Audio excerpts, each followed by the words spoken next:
8ศรัทธาเห็นแก่ตัวอันที่9ศรัทธาบอกหัวบาปอันที่10ศรัทธากราบไหวที่อีพ่ออีแม่นั่งอยู่นี่มีแค่2อย่างคือศรัทธาเห็นแก่ตัวมีแน่นอนแน่ศรัทธาหารกรรมมีแน่นอนศรัทธาบงการมีแน่นอนแต่7อย่างอีพ่ออีแม่นี่เป็น7 กัมปีอยู่นี่มีแน่นอนที่ศรัทธาทั้งหลายอีพ่ออีแม่ได้มาฟังตั้งแต่เจ้าตั้งแต่เมื่อ10 โมงไปเดี๋ยวเวลา11 โมงครูบาอาจารย์สังฆะหลวงพ่อพระครูอภิวัตรเขาก็มาละโอ้เจ้าคณะตำบลหลวงพ่อครูบาอาจารย์มาหลายๆรูปหลายๆองค์หลายๆตนละอีพ่ออีแม่ได้ฟังไผเข้าใจก็หรือว่าโอ้พระอาจารย์เทศกับพอเวลาละเดี๋ยวก็จะมีกิจกรรมอย่างอื่นพระอาจารย์ได้มาเทศนาส่วนมากจะมาลำได้หันอัตมาภาพเทศในแนว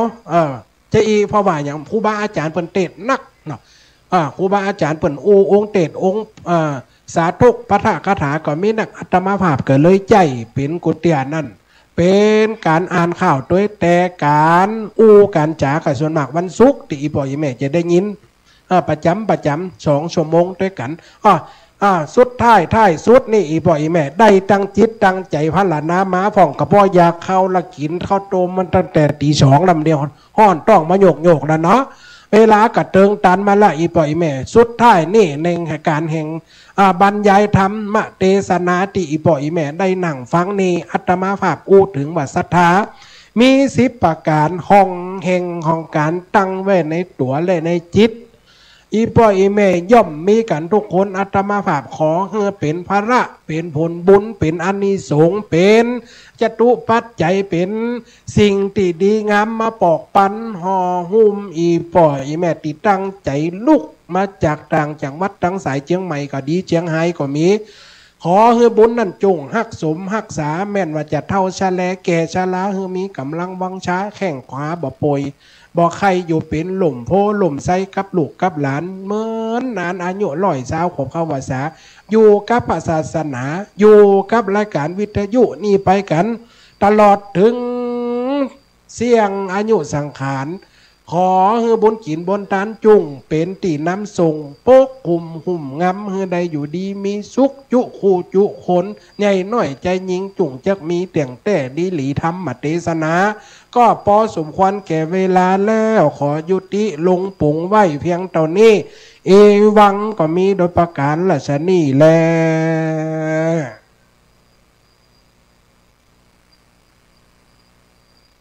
สาธุตันสถาสกรรมเอาไปก่อนเฮาหมดกุ้มกันนี่กันเตดนี่ถ้าจะล่ำเฮาไปเห็นแล้วก็นี่อันเอาของเฮาคืนเห็นบ่เอาคืนกันนี่ศรัทธาญาติโยมตอนนี้ขออนุญาตต้อนรับครูบาอาจารย์ท่านอาจารย์ใหญ่ท่านพระครูอภิวัฒนวิกรมผอ.ขึ้นสีขาวเดินทางมาถึงแล้วเปิ้นจะกินข้าวห้ามเข้าไปหาแต่กำซองไว้มันนะเขียนหน้าซองไว้เหียพระครูอภิวัฒนวิกรมชื่อเฮาบ้านเฮาแล้วก็เขียนวงเล็บพระครูอภิวัฒน์เดี๋ยวมันจะซับกันเดี๋ยวมันจะมาตกใส่เพ่เฮาหมู่คืนนะเขียนไว้เดี๋ยวก่อนไปหาอาจารย์เนาะไปหาอาจารย์บางทีเปิดไปหาปุ๊บคนมันนักศรัทธาเดี๋ยวอาจารย์จนจะนั่งเดี๋ยวถ้าเปิดเรียบร้อยตรงนั้นก็จะนิมนต์มาพบปฏินิสกรรมเนาะท่านอาจารย์พระครูอภิวัฒนวิกรมวันนี้ปาลูกเน้นมาตัวบัดเดี๋ยวนี้เปิดบวชเน้นน้อยมาบวชเฮียนอยู่กับท่านอาจารย์หลายรูปหลายองค์วันนี้ก็มาตัวเดี๋ยวจะให้นิมนต์ไปฉันตรงนั้นก่อนวันนี้มีของดีจะมาแจกแต่ก่อนจะแจกให้ทุกเจ้าปั่นปอนก่อนแล้วจะอธิบายให้ฟังห้ามลุกมาลู่กันลุ่มๆเดี๋ยวมันจะโจรกันเท่าละบางคนลุกมาจะลุกตุบตับลุกมาล้มจะเป็นอันตรายเนอะเดี๋ยวจะบอกว่าของนี้มันเป็นของสำคัญอย่างใดแล้วของหายากบ่มีแล้วมีอยู่211ชุดนับคนพอแล้วมาอยู่500 ปลายพอมันแล้วเนาะบอกให้ก่อนว่ามาคนมานักแล้วก็ประเดี๋ยวนี้จะลู่แจกเหตุก่อนตีอยู่เนี้ยติ่มม้ากำแต่กันแล้วแต่เขานะม้ากลมได้ตันแต่ก่อนจะแจกเดี๋ยวจะมีกติกาจะให้เข้าแถวมาไผ่เกิดวันอย่างจำไว้ถ้าเกิด2 วันบ่ฮึนี่แม่เกิดวันหยันวันจันทร์กับแม่นวันอังคารกับแม่นเอจวนบ่ฮึเนาะเกิดวันใดวันนั้นจำไว้แล้วจำชื่อตัวเก่าให้ดีแล้วก็เข้าแถวมาเอาวันจันทร์อังคารพุธพฤหัสศุกร์เสาร์อาทิตย์ จันทร์อังคารพุธพฤหัสศุกร์เสาร์อาทิตย์จันทร์ห้ามไปเปาะกับวันอาทิตย์ถ้าไปเปาะก็ไม่ได้เขาแถววันจันทร์อยู่วันจันทร์เนี่ยเดี๋ยวจะเอาเนาะตอนนี้ท่านอาจารย์ท่านอาจารย์พระธิการเสวตปัญญาวชิโลห้องจืดแต่ป้อมถูกห้องกระจือเล่นเสน่กาหลงเสน่กาหลงเนาะท่านอาจารย์ได้เมตตาแสดงธรรมวันนี้กู้เปิ่นมาถึงแล้วก็ตันก่อนมาตันหัวตันก็ทำเอาเฮ็ดทอบมาก็จบข่าวเนาะถ้าเฮ็ดทอบมาก็คือเข้าวัดอยู่เนอะ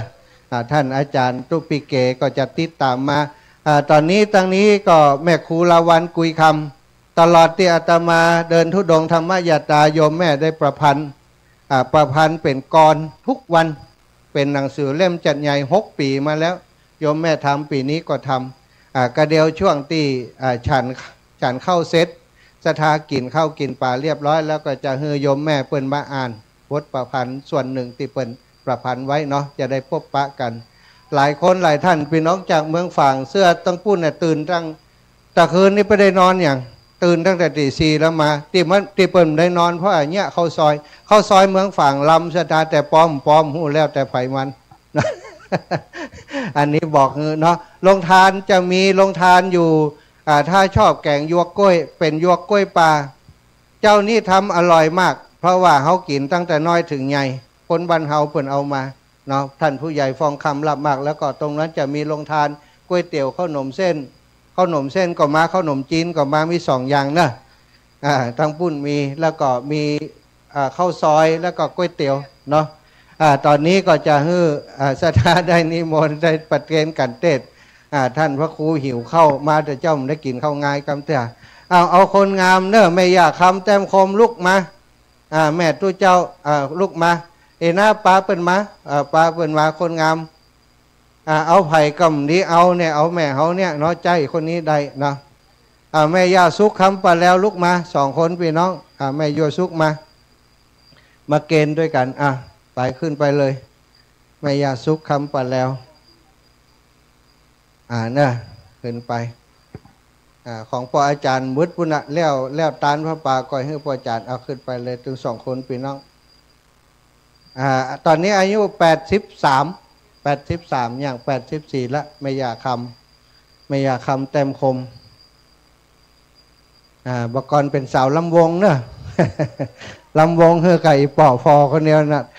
ลำวงแบบยกหมุกุ้ยใช่กันนะกับอีป่อเนาะกับนิมนต์ท่านอาจารย์ได้เมตตาปอนเนื้อศรัทธามีน้ำหยาดก็หยาดน้ำแล้วไอ้แม่ลุกมาได้กลับแล้วก็ลุกมานั่งนี่แหละโอ้เป็นใครนั่งงั้นให้มาเอาตามเต็มที่เลยเราปอนเนอเราปอดคิดภาษาโหขัดใจเลยอย่าเข้ายะถาวะลิวะหาปุราปาลิปุเรนติสากลังเอวะเมวะอิโตตินังเปตานังอุปกาปติอิชิตังปฏิตังตุมังคิปะเมวะชมิจโตสเพปุเรนตุสังกปาจันโทปนาละโสยถามณิโชติละโสยถาสปิติโยเอวะสันตุสัพพะโลกวินาสันตุมาเตภวะวันตารโยสุขีติคายุโกภวะอภิวาทนาสีลิสานิจังมุทาปจายิโนจัตตโลธรรมาวัฏันติอายุวันโนสุขังพระลังอย่างนี้มีสุขในแม่เนอถึงหมู่ถึงมวลที่ได้ฟังเนอมันจวนเพนตัวเจ้าเนาะหลวงพ่อเจ้าคณะตำบลขัดใจค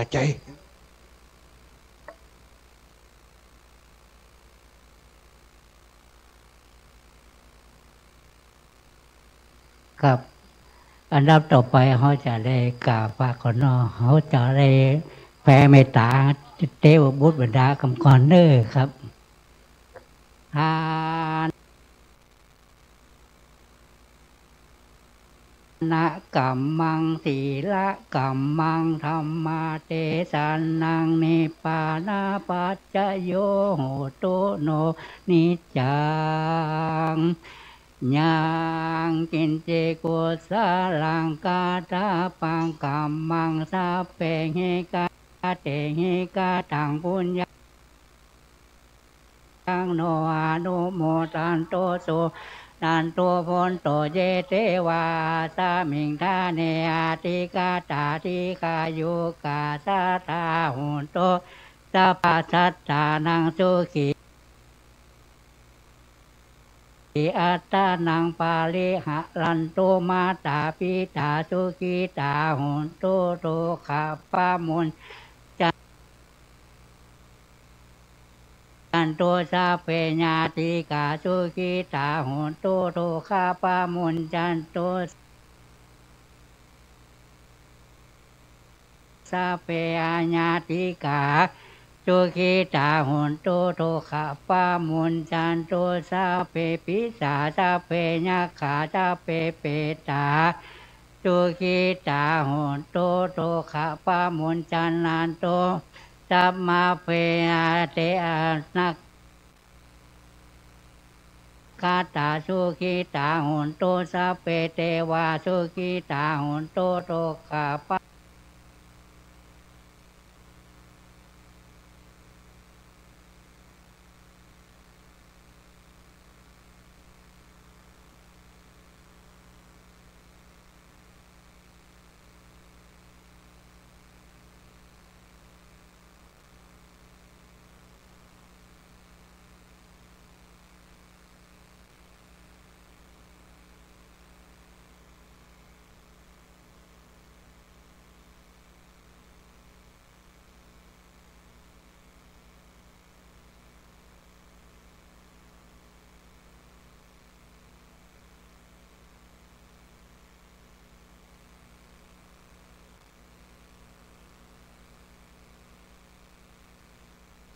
ะ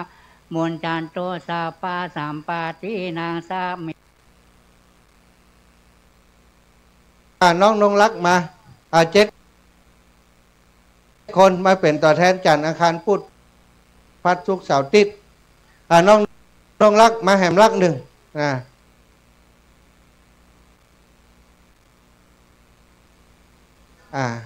อันนี้รักงามอันนั้นรักเปิบใส่แว่นถึง2 คนคอแฮมเฮ้ครบ7 วันน้องบัวตอง1ละเนาะ1 2 3พี่บัวตองเอามาอีพ่อใจใส่แว่นมาเอา5 คนชอบใส่แว่นมา7 คนนะอะไร7 คนจันไรอันอยู่ตรงนี้อันถ้าไผ่จะวันจันไรวันพฤหัสวันจันทร์มาพี่ครับเอาจันกันจันอังคารใครใจโอ้ยังเปิ่นจัดแถวทหารแล้วว่ะลุงโบจัดลุงโบจัดเลยจันอังคารไล่ให้ครบกันจันไอ้แม่จันเลี้ยงหน้าพังออกมาเถอะวันอังคารมันเอา7 คนพังออกมาเถอะเดี๋ยวฟังกติกาแล้วจำยักวันจันทร์ยกมือแถวนี้เลยครับวันจันทร์ไม่ใช่อีแม่นั่งก่อนเขาจะห้ามสมัคร7 คนหัวหน้าแค่7 คนที่ไม่ใช่หัวหน้า7 คนลาดตัวแทนวันอย่างก็ได้หัวหน้าวันจันทร์อันนี้ครบหรือยังอีแม่ไปนั่งก่อนเดี๋ยวเหลือนี่7 คนวันอย่างจังมันเหลือนี่7 คนลุงบอกเหลือนี่7 คน1 2 3 4 5 6วันจันทร์อันนี้วันจันทร์งานนักนะอีแม่ไปก่อนมันงานนักวันอังคารน้องลาออกมาเปิดขึ้นมาเนี่ยการวันพุธ2 3ไม่ใช่อยู่นี่ก่อนอาจารย์ต้องการ7 คนบัจเจเอาคนนะต้องการคนมาทำงานให้7 คน เอาคนแข็งแรงเพราะว่างาน2เอา3นับนะ3ครับ3 4 5ไม่ใช่ไปจุเขาวันจันทร์สียังวันจันทร์อันนี้สีไหนวันไหนวันพฤหัสคนไหนอยู่พฤหัสวันพฤหัสครับจันทร์อังคารพุธพฤหัสพฤหัสนี่ครับเอาพฤหัสครับแม่อยู่พูดก่อนบัจจัยมันจะห้องมาเอาเจ้ากำไว้ต่อไปสีเตนี่ออกยมบัวตองมาช่วยหน่อยสีนี้วันไหนวันอังคารวันอังคารถือไว้คนละอันก่อนนะวันจันทร์สีเหลือง พังออกมาใจแม่จะเสียใจเดี๋ยว ก่อนครับอย่าเพิ่งเข้ามานะครับ อธิบายให้ฟังเอาสีเขียวเดี๋ยวเอาคนเป็นตัวแทนพังฮึ่เตอพังฮึ่เตอบัจใจฮึ่เตอนะใจเย็นๆโอ้จัดระเบียบนี่ยากนักหนาได้เขาต้องการ7 คนอีแม่พังเตอบัจใจฮึ่นั่งก่อนอย่างอีนะอันนี้เขาจะเล่าให้ฟังเป็นของที่ครูบาอาจารย์เปิ่นตั้งใจจะมอบให้หมู่เฮาทีแรกก็บอกว่าจะแจกแล้วมันมี210แล้วทีนี้ก็เลยว่าเนาะอาตมาก็คิดว่าอินดูท่านอาจารย์เปิ่นไปทำมาศรัทธาญาติโยม35 บาทต่ออัน35 บาทต่ออันแต่วันนี้เฉพาะคนก่อนนะเอาเฉพาะคนคนหนึ่งคนหนึ่งแต่เฮือดี2 อัน 50สองอย่างนี้ถ้าสมมุติว่าเขาฮือคนเดียวปะเอาชุดหนึ่งแล้วแต่สถานจะฮือมามีสตังค์30ก็มา30ทำมา50ก็ได้เรามา100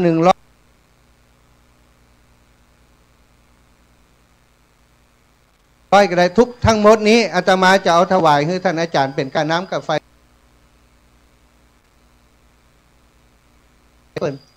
เพราะว่าเป็นของตีเปิ่นทำไว้ในการฉลองสมโภชพระเจ้าที่อยู่ตั้งหน้าเนอะ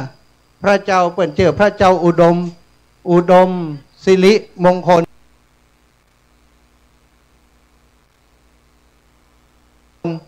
นะถ้ามีสตังค์นักมันเหลือสาวเดียวอาจารย์ก็ไม่ใช่ว่าอย่างนะถ้าสาวเขาก็ขาดทุน15 บาทปั่นกำให้กันพ่อแล้วก็เลือกวันเอาเลือกวันมันมีนักละเดี๋ยวจะไปฉันป่ะเดี๋ยวจะไปเดี๋ยวจะไปฉันแล้วก็ขอป่อเอาถุงตะเกียบนะเอามาใส่ถ้าเปิ่นใส่สตังค์ก็เอาใส่ให้เปิ่นนั่นยังขาดวันใดอันนี้ของวันใดวันจันทร์เนอะเอาสตังค์ใส่นี่เดี๋ยวก็เอาปักอันนี้ปักพระป่าเป็นการน้ำกับไฟของวัดหมดเนอะสถานเนอะอาจารย์บ่เอาไปวันพฤหัส2แม่ขอยืมซ่าจิมยืมซ่าจิมวันสีชมพูในวันอังคารเดี๋ยวไปนิมนต์พระนิมนต์ครูบาอาจารย์เนอะมาใส่นี่เลยครับนิมนต์ครูบาอาจารย์ไปฉันพระทหารเพลเนอะครับเนอะทุกลูกทุกองค์เอาวางนั่น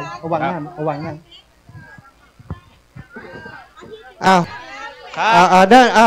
จับลุงโบเป็นคนจับบอก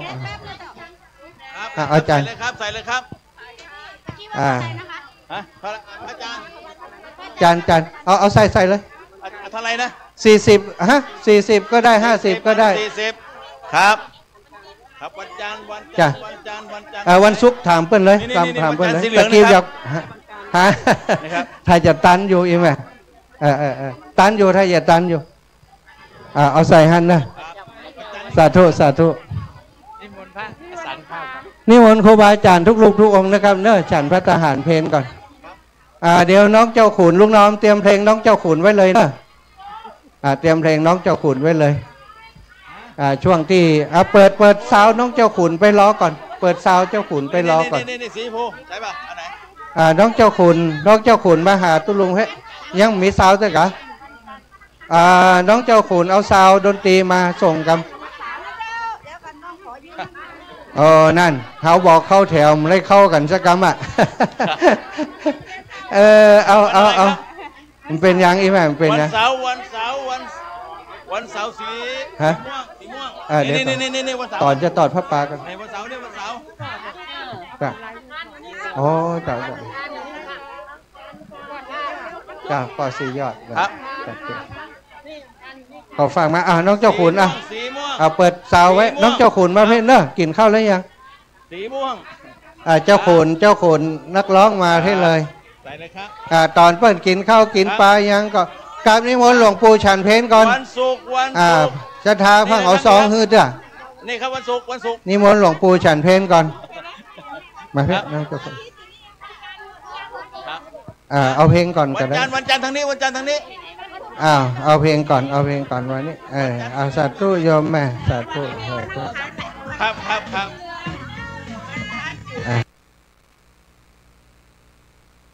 ครับวันทันนี่ อ้าว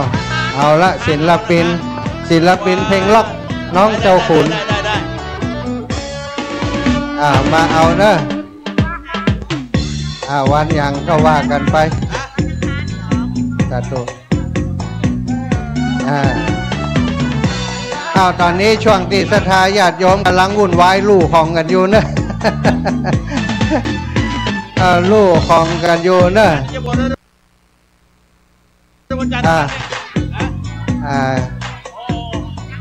จันทร์อังคารพุธพฤหัสศุกร์เนอะเอาคนอ่านน้องเจ้าขุนจะร้องเพลงให้ฟังลุงน้อมนี่เพลงอย่างเพลงนี้ได้เลยกันเพลงน้องเจ้าขุนนะไอ้น้อมไหลไปหาเพลงน้องเจ้าขุนวันอาทิตย์ขอแนะนำตัวก่อนเนอะเดี๋ยวไหลไปก่อนถ้ามันเพลงแม่นเดี๋ยวเขาก็บอกว่าเพลงเนี้ยไหลไปให้ฟังก่อนหมดแล้ววันจันทร์4อย่างเนอะจะเอาตามราศีวันพุธวันพุธเอาวันพุธเอาวันพุธก็ได้วันจันทร์เหลือ2 3อันเอามันมีน้อยเนาะเพลงน้องเจ้าขุนจะแนะนำตัวด้วยบทเพลงนี้เนอะเพลงแต่ก่อนจะขึ้นเพลงน้องเจ้าขุนจะขอจะฮื้อกับฮื้อปล่อยมาหน่อยวันอังคารสีชมพูวันจันทร์ได้แล้ววันอะไรวันจันทร์มาวันพฤหัสหมดแล้ววันพุธ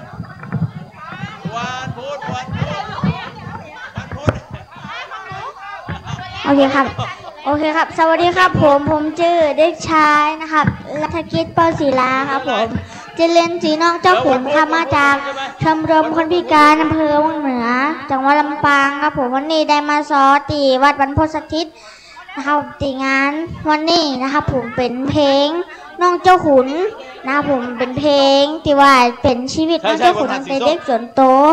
นะว่าชีวิตน้องเจ้าขุนเป็นมาอย่างไงนะผมก็ตอนนี้น้องเจ้าขุนก็อายุ10 ปีนะครับผมป .5 ครับเหลือวันอะไรบ้างครับก็วันพฤหัสถ้าจะติดตามนะครับติดตามได้ที่เพจน้องเจ้าขุนได้เลยนะครับผมจะลงเพจตลอดเวลานะครับแล้วก็จะไล่ทุกวันพุธแล้วก็วันศุกร์นะครับผมวันนี้ขอร้องเพลง1 เพลงแล้วก็จะได้ซ้อกับน้องมิลินนะครับผมโอเคครับผมขอเพลงน้องเจ้าขุนก่อนเลยครับผม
ผ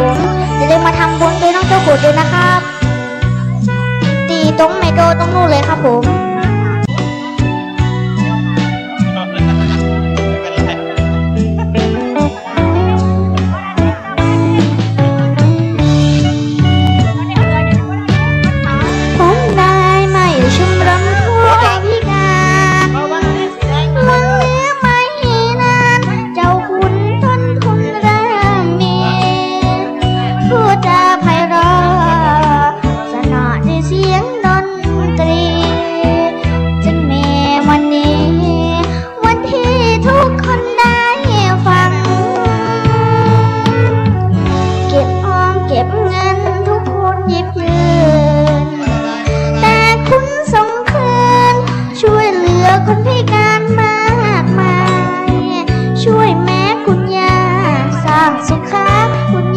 ผ่อนคลา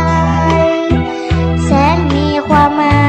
ยเจ้าคุณได้กตัญญู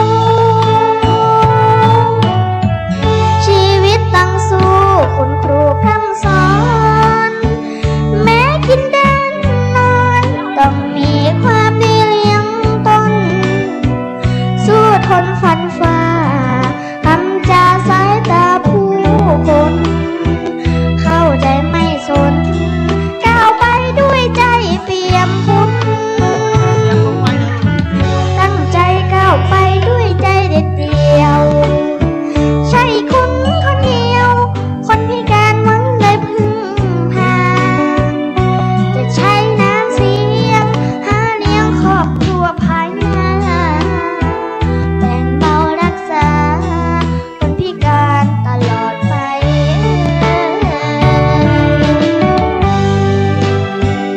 ขอบคุณทุกคนที่คือทุกบาททุกสตางค์ครับผ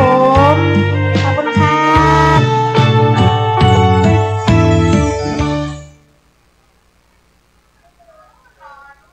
ครับขอบคุณครับหันเข้ามาในทีวีโอ้โหหันในทีวีเนาะอ้วนครับกินข้าวหนักกินข้าวหนักไปครับครับผมอ๋อครับอ๋อก็ติดตามต่อไปเลยนะครับถ้าคนติดตามคนอยู่ก็ติดตามต่อไปนะผมก็ขอบคุณนะครับตีทุกคนทุกบาสทุกสตางค์ในวันนี้นะครับแล้วก็ได้มาเสียเวลาได้มาฟังน้องเจ้าขุนนับน้องห้องในวันนี้นะครับผมขอบคุณมากๆเลยนะผมคนตีเบอร์กับแบบเป็นหยังครับผมได้ดูว่าได้กับแบบเป็นหยังครับผมคนดีใจตีทุกคนตั้งใจดูและตั้งใจฟังครับผมครับ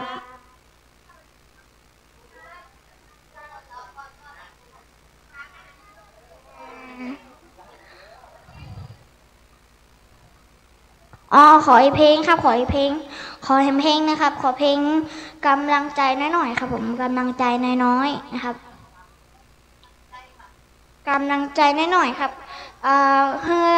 เป็นเพลงกำลังใจให้ทุกๆคนนะผมให้ทุกคนได้มีกำลังใจนะครับผมเพลงนี้จะเป็นเพลงที่ว่ากำลังใจทุกคนนะครับผมเชิญรับชมรับฟังได้เลยครับ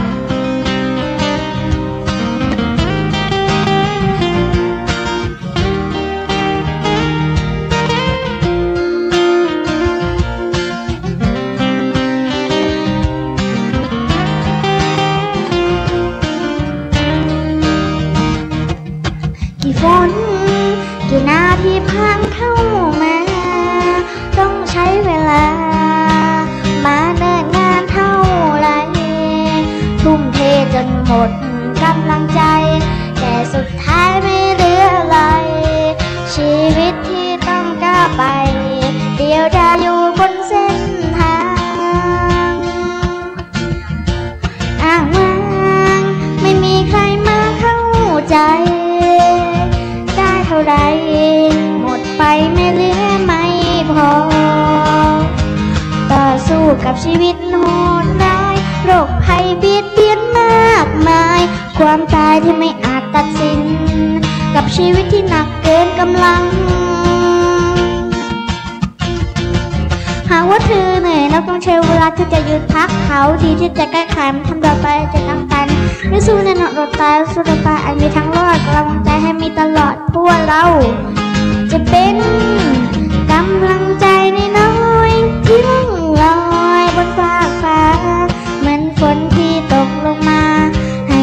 ชื่นทุกพื้นที่ใจกำลังใจน้อยๆจังลอยไปแสนไกลให้ใกล้ๆกับไปเหมือนใจเราอยู่เคียงข้างกัน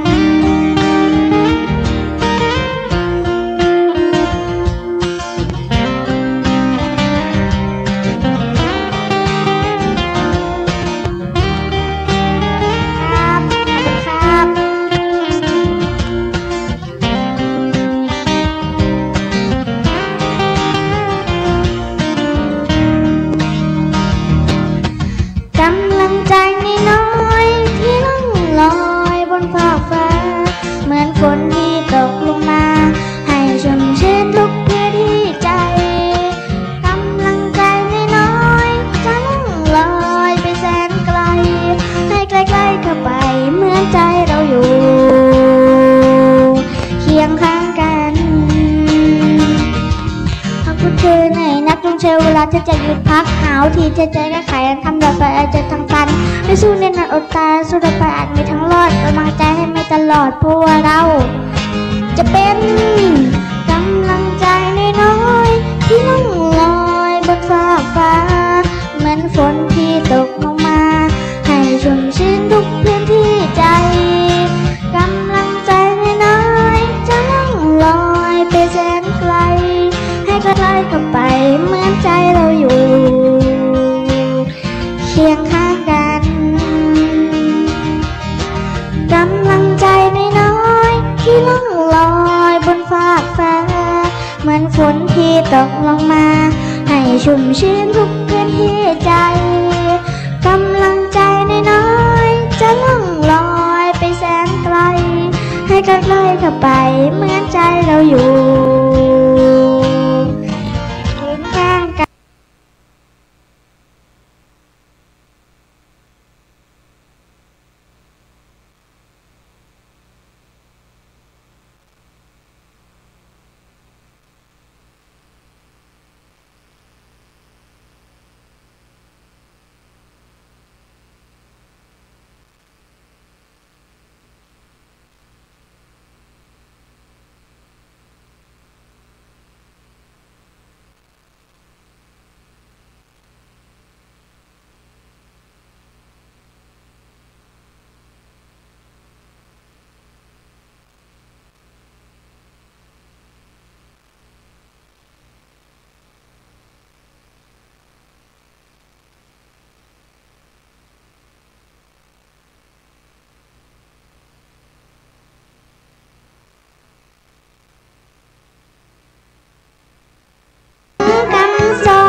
บอกครบถ้วนก็ตามกระบวนเหมือนกับพี่น้อ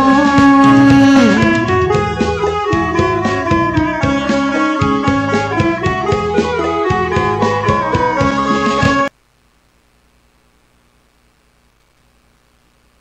กินข้าวกินแกงสาแกงสองตีนใจจับใจกินอาบน้ำซักผ้า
เป็นค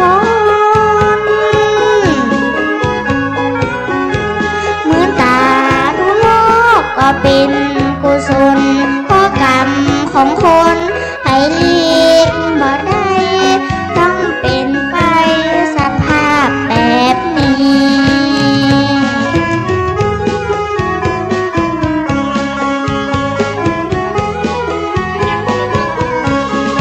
ทำหาพ่อเหมือนต่อหางแขวนกำหาแม่แหมเหมือนแต่นหางห้อยน้องเจ้าขุนกำหนุนเต็มลอยเหมือนมัดไข่ห้อยแหว่งลอยตัวนุ่มวิบากแต่ตึงแย่ทารุณพิการบาสมพ่อแม่หนีนาไปอยู่ในจานลูกลาบ่าวหู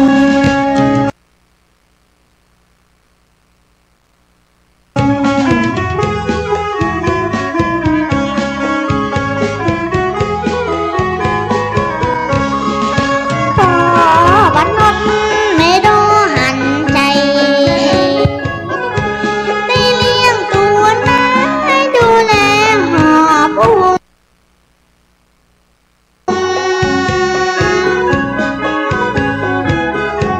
ช่วยสั่งช่วยสอนช่วยตุ้มหัวหน้ากลุ่มบุคคลพิการปอปัดนด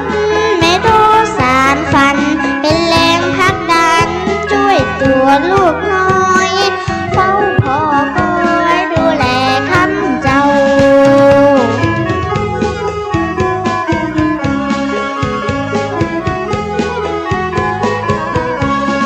เป็นพิการแค่เพียงร่างกายแต่ว่าหัวใจเหมือนพระเหมือนเจ้า เจ้าคุณขอบคุณที่พอลูกเต้าถ้าว่าแกเท่าผมจะเลี้ยงดูบางเฮสองท่านลำบากอดสู้ที่มาอมชูเลี้ยงผมไงนะจะตอบแทนคุณไม่หิ้งอ่อนลา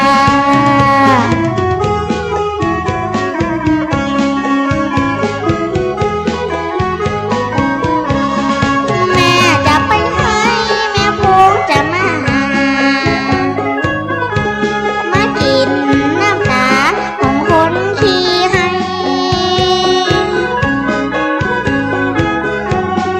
เดี๋ยวตกโตมาจกกินใส่กับเดี๋ยวแมงใบมาเจาะเป็นหู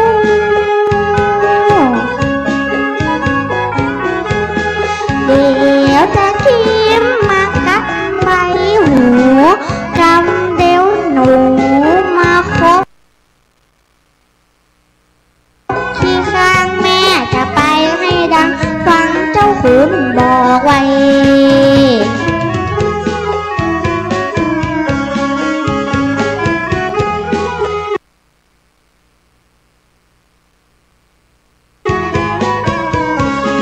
ขอขอบคุณคนฟังแต่หนอ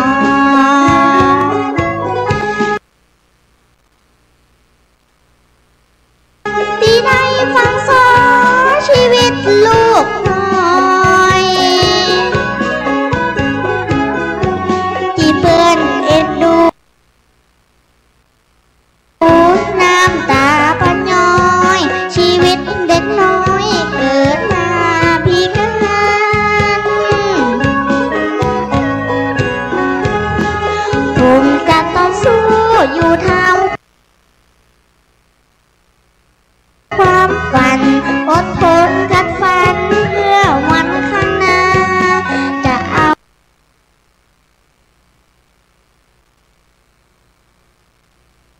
เอาวิชาหามาเลี้ยงก่อน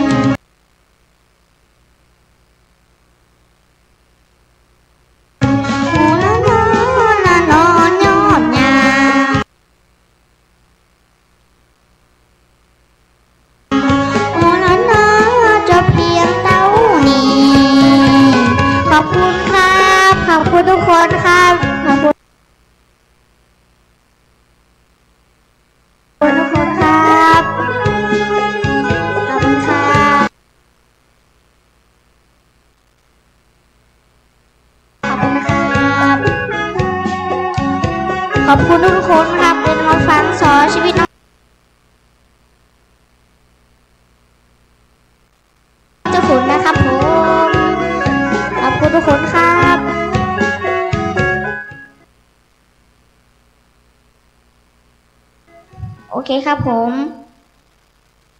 ต่อไปนะครับผมก็จะ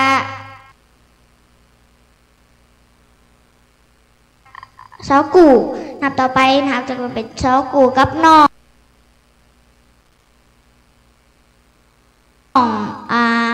น้องมิลินนะครับผมเป็นน้องตีกับน้องฝึกใหม่ๆอยู่นะครับผมก็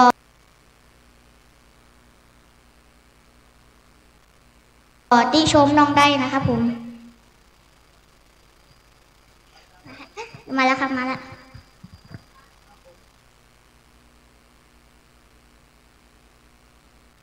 ครับ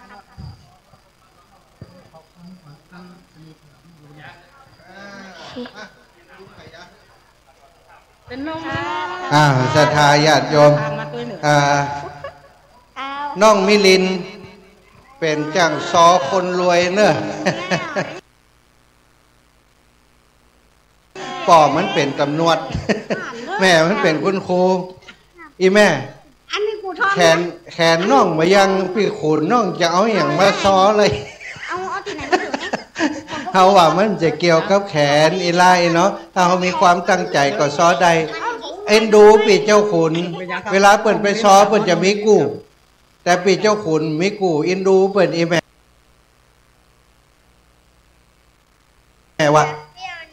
เราไปฝึกซออีแม่เดือนเดียวอะปกติเราอ่อนนี่กว่ามันจะจับกำเมืองกันยากเนาะเราอ่อนมันจะอูกำเมืองได้กันยากโอ้สาธุเจ้าละอ่อนคนนี้ไปฝึกเดือนเดียวฟังนะฟังถ้ามันซ้อมพิษห้ามโหนะเป็นคนตั้งใจสองคนพี่น้องเปิ้นเวลาพี่ขุนเปิ้นปิดเทอมกับไปแอลหาเม็ดต้อยปอดาบชัยป้อมวดเป็นมวดแล้ว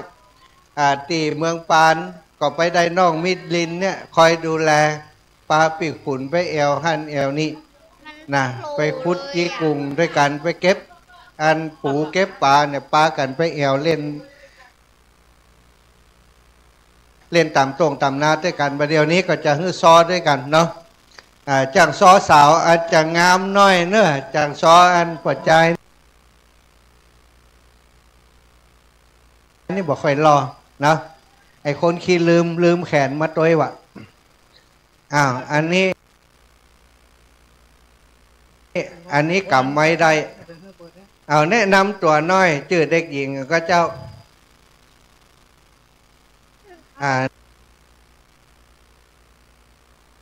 น้องชื่อหยังเด็กหญิงน้องชื่อหยังบอกศรัทธาบอกครอบครัวเปิด หนูชื่อเด็กหญิงวรรณดารันจวนชื่อเล่นชื่อน้องมิลินค่ะไม่เอาหนูพูดไม่เป็นนี่ขน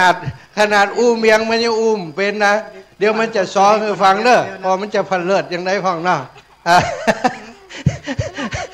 อู้เมียงบอกเคยอู้ล่ะเนี่ยนะอันเนี้ยมีความตั้งใจแม่อินดูละอ่อนเนาะเนี่ยคือความตั้งใจของคนเฮา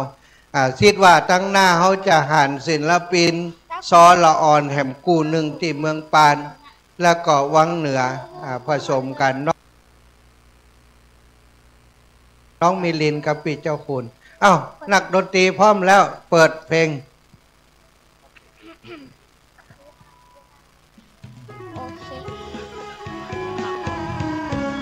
ดนตรีเดิมนะครับ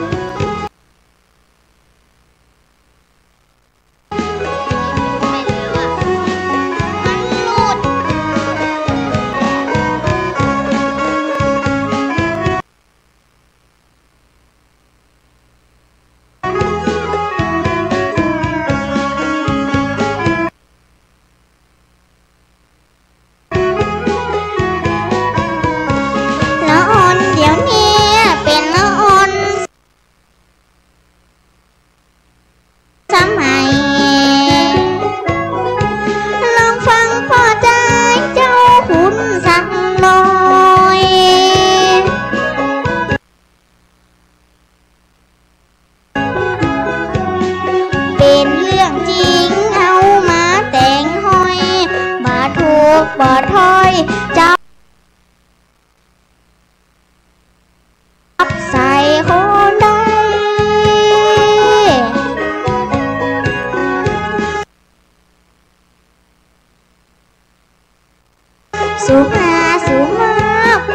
ก็หลายๆบ่อภัย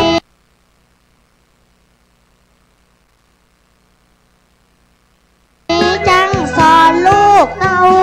ไทยสามเนาคือฟังแต่เรา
เป็นเจ้าของบ้าน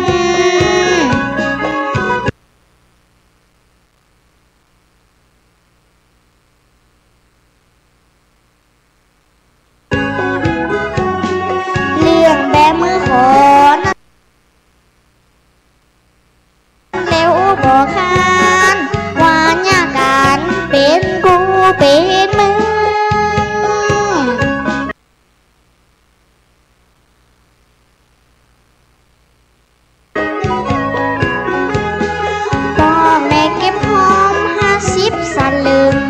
ลูกเต้ามาดึงกับ10 กำจะตายแต่น้ำเหลือกำแต่ว่า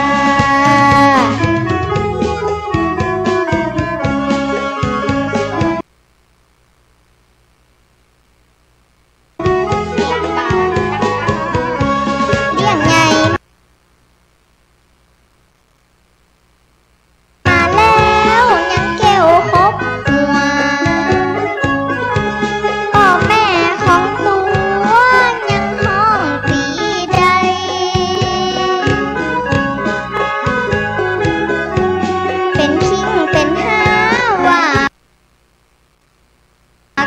แซ่บไหมถ้าใส่แจไว้เต็มกา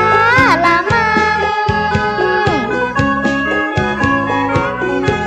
เล่นเกมเติมเน็ตผู้เอาตังแม่ซักแม่ยังถุงตีนเสื้อผ้าไปแอวกลับมาหวานเนี่ยจ้า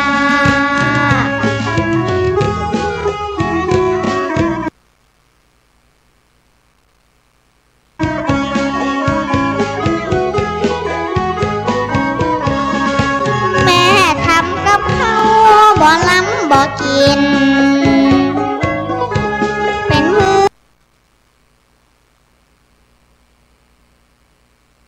เป็นตีนเตะหาดายอคู่ขอสาตางกับแม่กับป้าเพื่อนมารอคัดใจโวยโวยแกงพักแกงไม้บ่กินทำเฉยเอามาเลยหาซื้อตั้งหน้าดาเป็นหมูเป็นหมาละย้ำตำจาน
นจำน้องจกเขินอยู่บ้าน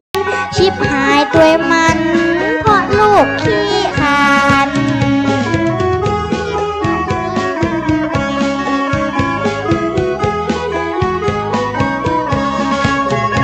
ให้ลูกเลิกลาเพื่อนฝูงถึงลูกเรียนสูงพ่อแม่ต่ำต้อยเหลือกำคำหัวบอกหัวสักหน่อย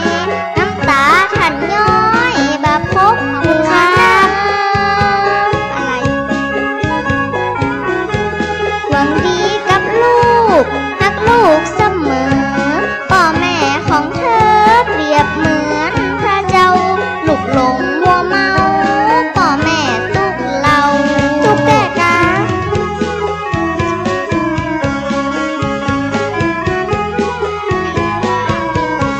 แล้วว่าพ่อแม่นั้นมีความหมายลูกยิ่งลูกใจจำไว้ให้มันบุญคุณฐานนั้นบ่มีขีดคันเปิดใดก็ปันยิ่งกว่าชีวิต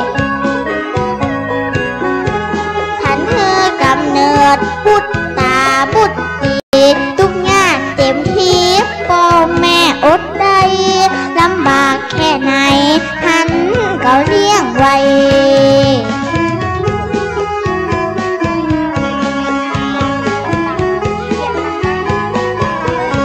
แม่ได้อุ้มต้องประมาณตุกเข็น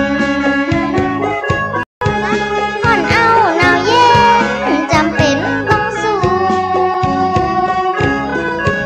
ขอบคุณครับขอบคุณครับฮะอะไร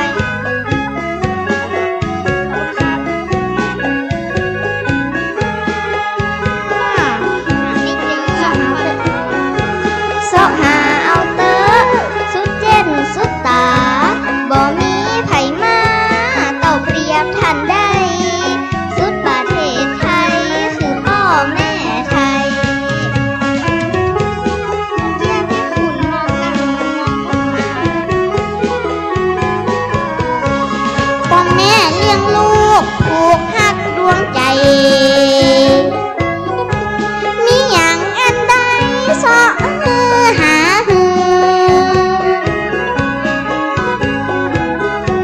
ลูกๆยิ่งใจขอจะไปเดือคือยึดถือพ่อแม่ของเฮา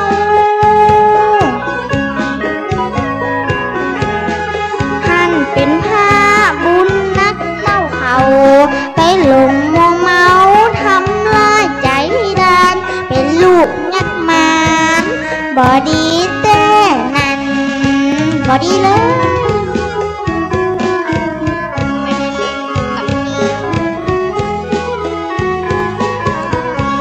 ลูกทำผิดพลาดเหลือเล่นเหลือคอ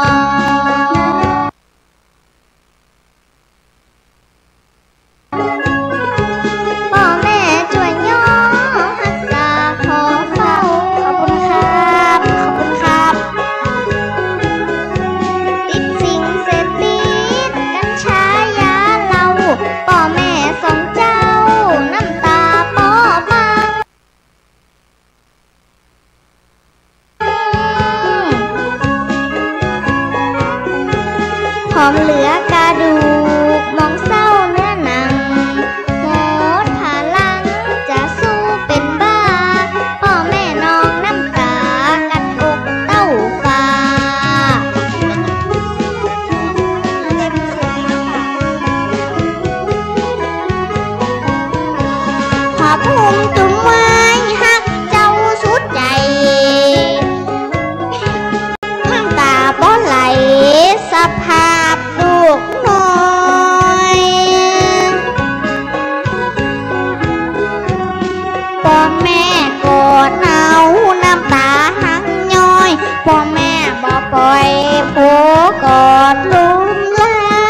ษา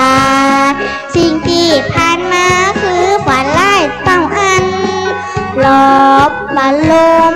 กว่าเจ้าลูกจัน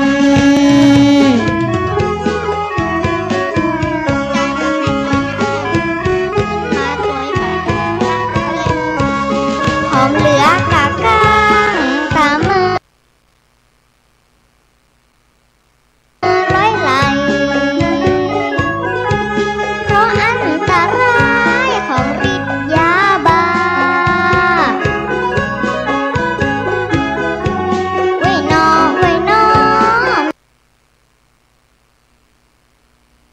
แม่หันลูกลาน้ำตาอาบหน้าคอยหักษาเอา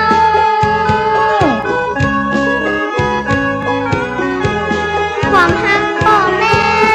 ยิ่งกว่าภูเขาอย่าได้คิดเบากำคืนตื่น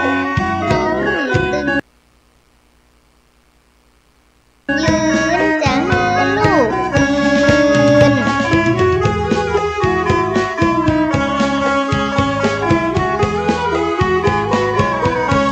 ความหักแบบนี้บ่มีที่ไหนลูกๆทั้งหลายคือได้ยึดมันยกไว้เหนือหัว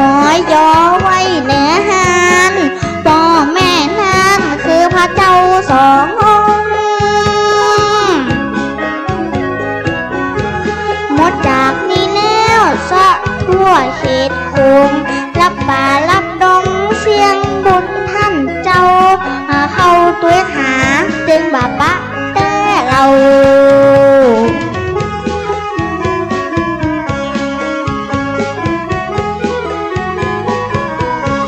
มาเป็นคนดีต่อเจ้าลูกจ๋าพ่อแม่เลี้ยงมาก็หวังเพิ่งเจ้ารับบางไรบ่มีลูกเต้าพระสองเฮาบ่มาเยี่ยมมาใจ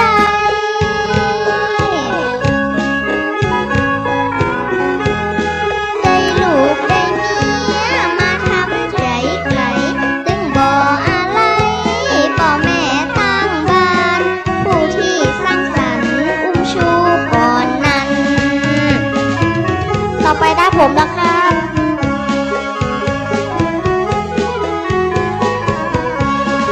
ใหญ่มาแล้วเหมือนลูกกำพร้ากูไปมึงไปบ่คิดต่างบ้า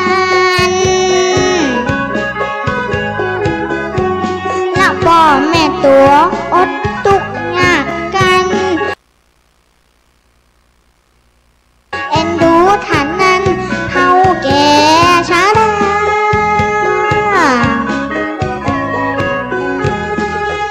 ได้กินจีนตึงบ่มาหาได้กิน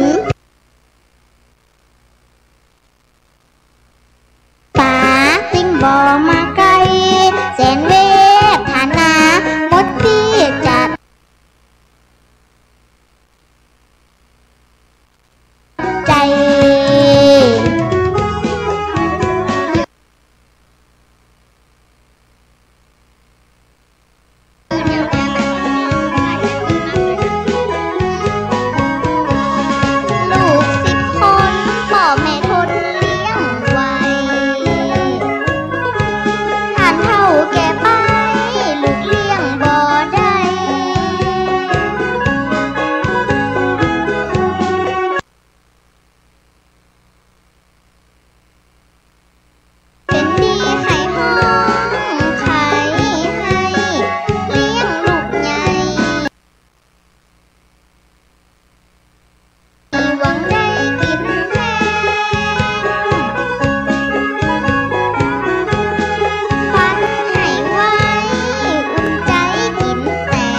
ครับขอบคุณมากๆเลยครับแล้วก็ขอบคุณท่านพระมหาสมชาติด้วยครับที่ได้ให้โอกาสคุณได้มา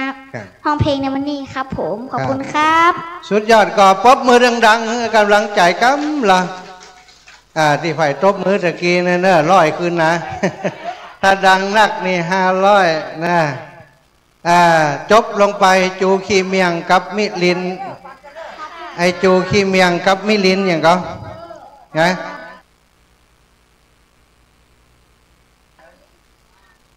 จูขี้เมียงกับมิลินอย่างดีฮะ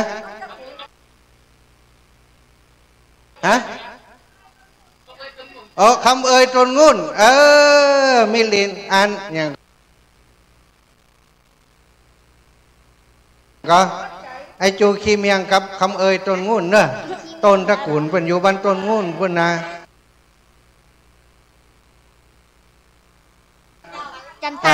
จูขี้เมียงกับคำเอ่ยตนงุ่นโอ้เจ้าไปเอาศรัทธาประเดี๋ยวนี้อันเทวดา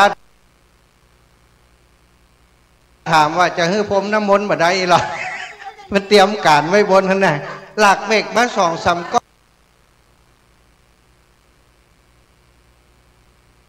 ้อนกันน่ะลาบเมฆน้องประเดี๋ยวนี้ลูกจะเดินไปหาอีแม่เนอะห้ามขึ้นมากว่าคนเข้า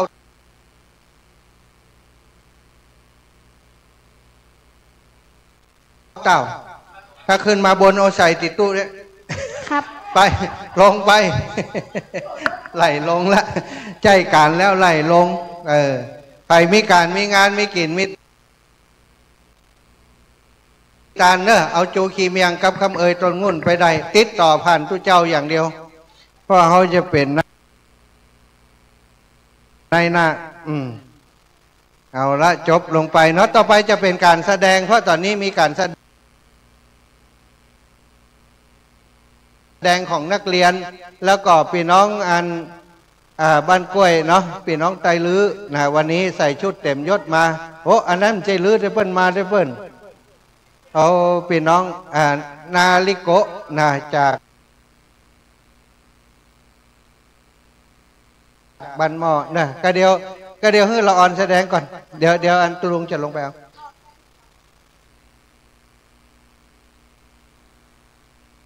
ฝั่งรอจะได้เขาอิดมันศูนย์กันบ่ฮืดบ่เอารอเตียนนี่ไม่ใจเย็นมันศูนย์ได้นะเดี๋ยวเอาไปเปาะนี่มั้งฝั่งรอดฝั่งรอดเตียนเพิ่นยังไม่ได้ประชุมเดี๋ยวเพิ่นจะประชุมวันผู้คุณศรัทธาเอาลูกหลานขึ้นมาเลยนี่คือลูกหลานนักเรียนโรงเรียนบ้านทุ่งโป่งเซตจากชุดนี้แล้วก็เป็นชุดของโยมน้องถาปณีลุงน้อม5 แผ่นซีดีไปครับลุงน้อมอยู่ทางหลังเข้าไปเลยหลังเดินเอานี่ถอยหลังซ้ายหันนี่คือลูกหลานโรงเรียนบ้านทุ่งโป่งตอนนี้ปีแล้วมี280ตัดศูนย์ออกเหตุตัวปีนี้เพิ่มขึ้นมาเหลือ250เหลือ5 คนปีหน้ายุบโรงเรียนเนาะปีหน้ายุบโรงเรียนตุลุงจะได้ต้องเดินลูกหลานตั้งใจมาแสดงเอามาทั้งเพศน้อยลูกมันรับเสานะพร้อมแล้วเปิดเครื่องเลย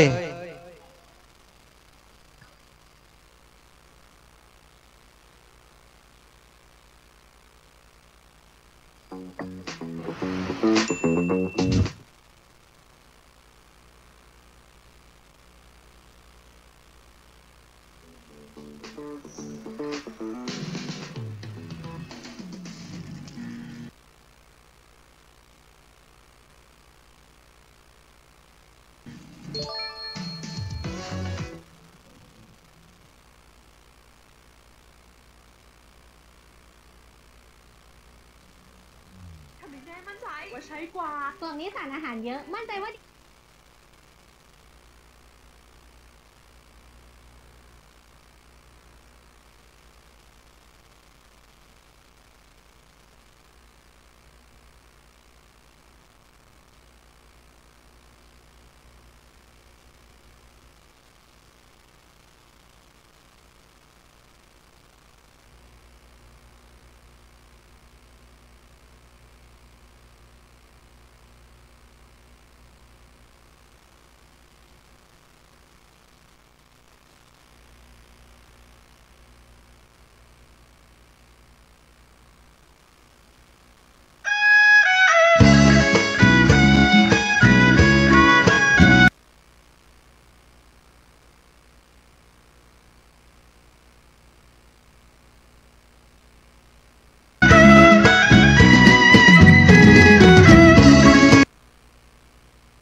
เป็นสอน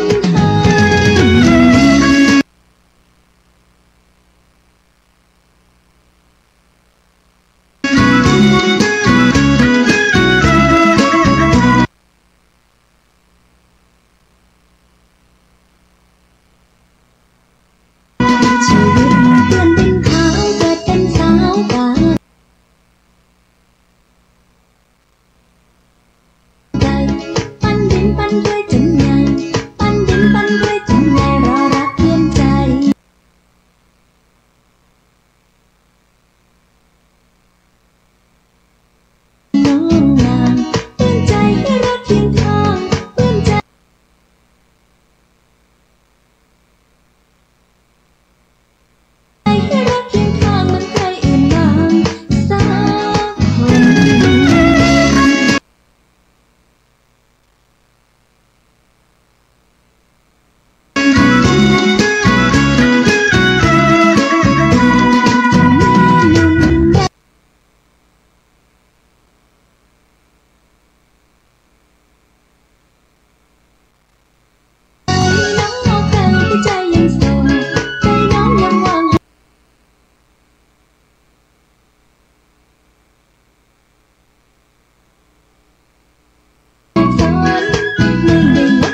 เสียงล้อเสียงเขียนเงินต่างเป็นเสียงต่างงานชอบเพลงที่เสียงตื่นเสียงคนเอง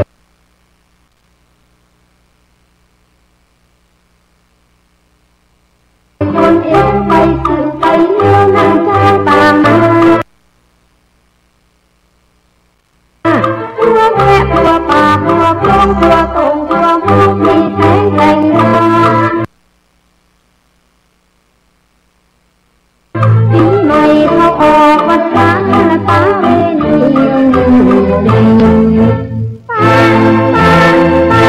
ขอกองพระสีตักตึงตักล้อกองกองที่ตึงลงนี้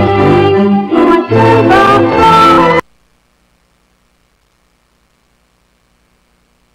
กันที่ไปที่นั่นที่ลงก่อนหนึ่ง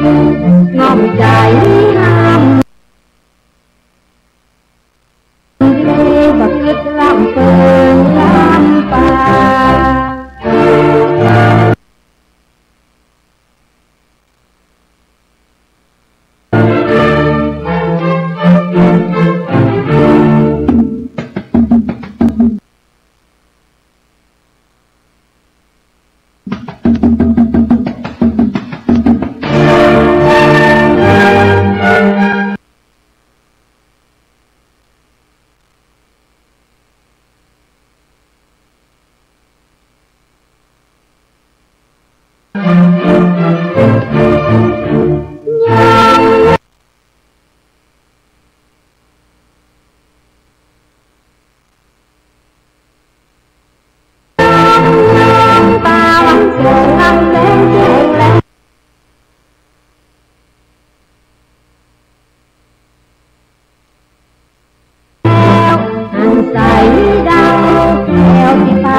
นักเผยแผ่ควรฝึกใช้สื่อให้เป็นประโยชน์ภายในประเทศควรจะมีรายการวิทยุเผยแผ่พระพุทธศาสนาประจำจังหวัดอย่างน้อย1 ชั่วโมงต่อ1 วันเพื่อประชาสัมพันธ์หรือเทศนาอบรมสั่งสอนประชาชน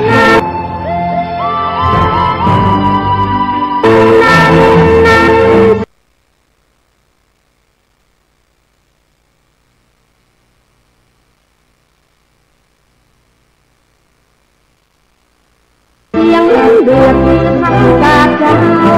เปลี่ยนสายอ่างทองเขาสวยแต่งเตาบุญ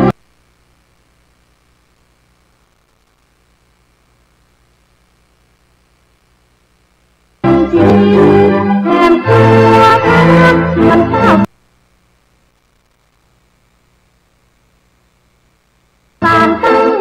ไปจมหมากลินรับน้ำตาเย็น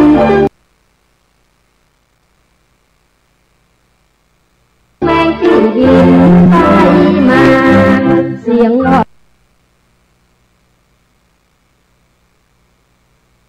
เสียงเขียนงัวต่างเป็นเสียงทางลางหอกเพลงที่เสียงเป็นเสียงคนเอกคนอิงไปสื่อไปเลี้ยวมันจะต่างมาตัวแพะตัวป่าตัวโคลงตัวตรงตัวห้องที่แสงแต่งดาปีใหม่ต้องออกพรรษาและตาเวนีเด่น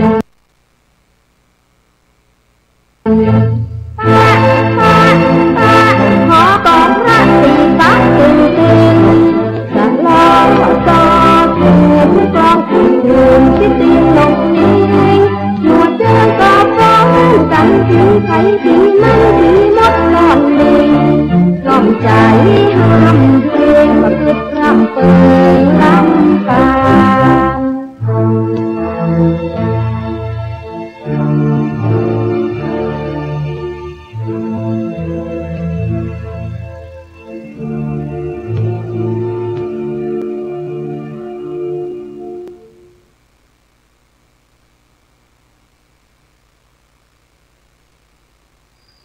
ตีตบมือคือฝรั่งเนอะโอ้เก่งเนาะเปิดมาอยู่บ้านเฮาเมืองไทยมาแลกเปลี่ยนวัฒนธรรมกันศรัทธาญาติโยมก็เดี๋ยวเขาจะแห่ก่อนแห่แล้วก็เขากลัวฝนกว่าอย่างเนาะตอนนี้รออาจารย์ใหญ่ท่านพระมหานพดลสุวรรณเมธีไปต้อนรับหลวงพ่อเจ้าคณะภาคแล้วก็ไปร่วมบุญที่วัดมิ่งเมืองมูลก็เป็นงานมุทิตาเนาะคือกับครูบาอาจารย์ซึ่งเพื่อนได้รับพระราชทานเป็นยศเป็นเจ้าคุณที่วัดพระธาตุดอยสุเทพลูกศิษย์เปิ้นอยู่วัดเมียงเมืองมูลเปิ้นก็ได้ทำพิธีที่หันที่แรกบอกว่าเซตพิธีจะมาฉันเพศแต่มาคงจะยากเนาะออกจากผู้รักผู้ใหญ่ก็เดี๋ยวจะมาตอนนี้จังฟ้อนบ่ได้ตังค์เด้อเนอะ จะเก็บหัวหน้าวงนะเนาะแม่ซอกกุลยืนขึ้นหน่อยประชาสัมพันธ์อันนี้เป็นเศรษฐีใจบุญในทุนใจดีร้านซองหวดศรัทธาปีแล้วไปตานพระป่าเป็นเจ้าภาพที่อันกฐินตีวัดผาแมวเนาะโยมแม่เนาะตอนนี้เปิ้นแปลงประตูเรียบร้อยแล้วปีหน้าอีแม่จะไปแหมอยู่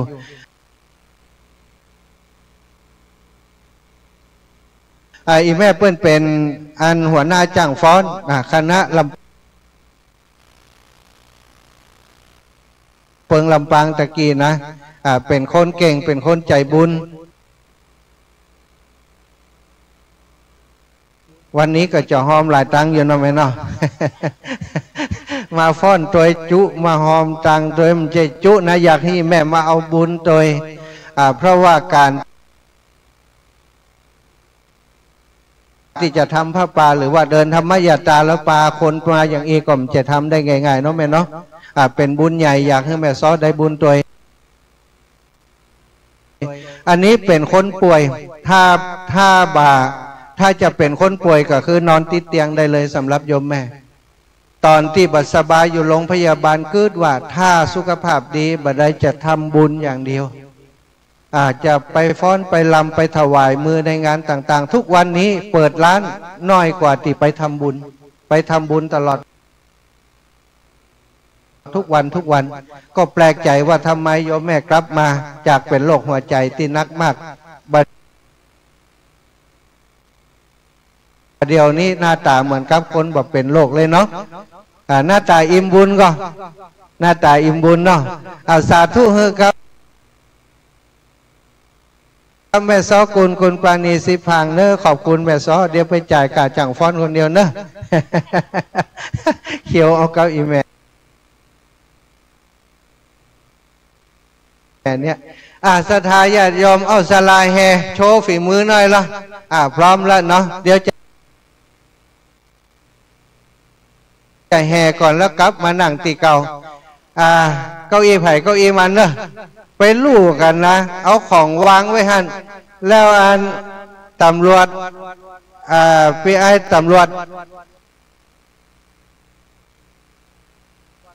ปีหมวดชันชัยมาประจำการตรงนี้กรรมเนอะตรวจสอบตรงนี้กรรมแล้วก็ศรัทธาญาติโยมเดี๋ยวเขาออกพร้อมกับขบวนไปตั้งขวาตั้งนี้เนาะเอาไผ่เอาต้นพระป่ามานิมนต์ครูบาอาจารย์เนอะนิมนต์ครูบาอาจารย์หลวงปู่กราบเมตตาหลวงปู่นำคณะหลวงปู่พระครูปฏิพันธ์ธรรมทินกราบในเมตตาท่านอาจารย์พระครูอภิวัฒนวิกรมตุปิเลินเนอะตุปิเลินตุปีหนุ่มตุลุงครูบาอาจารย์ท่านพระอาจารย์พระครูโสพลพัฒนวิกรมท่านอาจารย์อยู่ทั้งลุ่มห้องเปิ้นกำวันเร็วไปห้องท่านอาจารย์มากำโอ้ยมแม่มาถึงเมื่อใดกำลังมากำลังมาเดี๋ยวก่อนเนอะแป๊บนึงโชว์เสียงไปก่อนโชว์เสียงไปก่อนจังฟ้อนนำหน้าเนอะพี่น้องเฮามาช่วยกันกำต้นพระป่าต้นใหญ่นี่ขอประจายเนอะ คุณครูและนักเรียนคุณครูและนักเรียนมานักเรียนที่แสดงตะกี้มาเลยลูกคุณครูเอานักเรียนมาเนอะเอาละเสียงแผ่นขึ้นละอนุญาตให้ฟ้อนเต็มที่เนอะปุจจาเทวบุตรเทวดาร่วมกันเสียงน้องรักไปฟ้อนไปฟ้อนเร็วเอาจังฟ้อนมาเลยออกมาเลยแม่ตั้งขบวนเลยเนอะเอาต้นพระป่าตั้งขบวนมาเลยแม่โดเอารถมาเข็นแม่โดตัวเข็นแม่โดตัวเข็นแม่โดตัวเจ้าแม่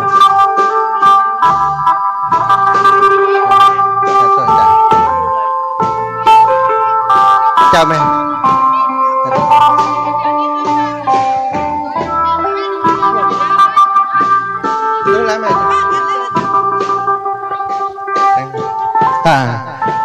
เอาต้นมาเอ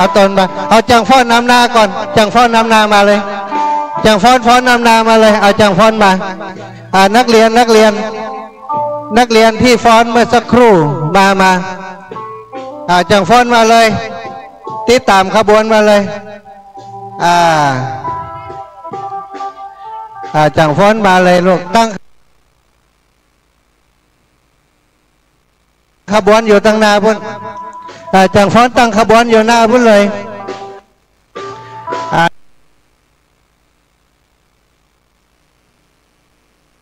น้องลานำนะไปนะตัวไปเนอะ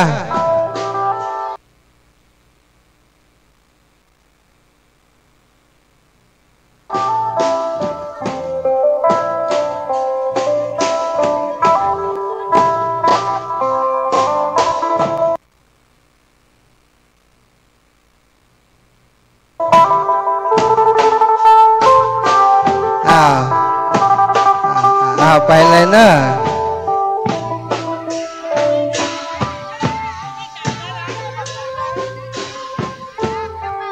เข็นไปเลยเอาเมโดเป็นตัวเอาเมโดรอบเลยเจ้าขุนไปลูกเจ้าขุนไปสาธุเจ้าเอาเจ้า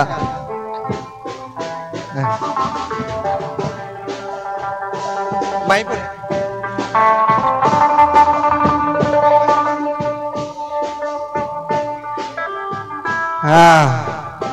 เอาเลยเนอะไผ่ลูกใดลูกเลยเนอะแม่เข้าขบวนด้วยกันสาธุค่ะไปลำวงก่อนลูกเข้าขบวนก่อนเนอะเข้าขบวนก่อนมาเพนเนอะกราบนิมนต์หลวงปู่รอบสุดท้ายก็ได้หลวงปู่พี่น้องต่างอันพี่น้องต่างงานเมืองฝางเนอะใครใจเอามา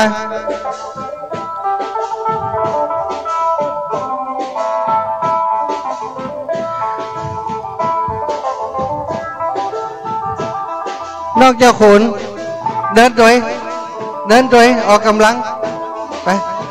เอาบุญไหนลูกเอาบุญหนา3 รอบนะเดินเลยเจริญพรมาเลยเนอะ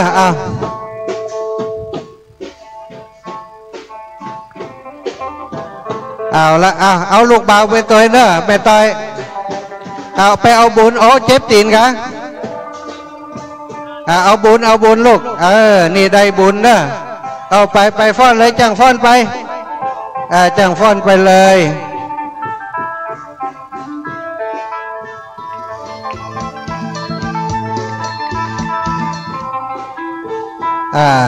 กับนิมนต์เนอะครูบาอาจารย์เดี๋ยวรอบที่2นิมนต์ครูบาอาจารย์นำหน้า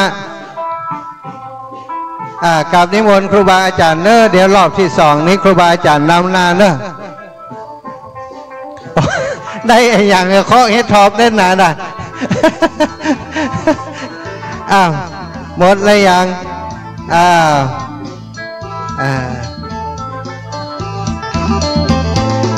เหลือมาดังแล้วกันล่ะไวสาครูบาอาจารย์ครับพี่น้องที่อยู่ที่นั่งอยู่ที่นี้น่ะถ้าไผ่ไปเดินแต่นี่ สุขภาพจะดีนะนะจริงๆแล้ว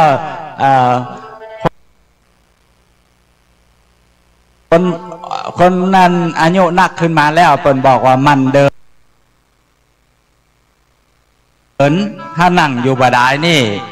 บดีวะเปิ่นว่าช่วงล่างก็บ่ค่อยดีเนาะแต่ก็บ่เป็นอย่างครับปล่อยแม่เขาอยู่ที่นี่เขาส่งใจไปเนอปล่อยแม่นึกพุทโธพุทโธตัวไปฟังเสียงดุริยะดนตรีไปตัวจิตใจเขาจะมันคงเตี่ยงมันแล้วก็เขาก็จะได้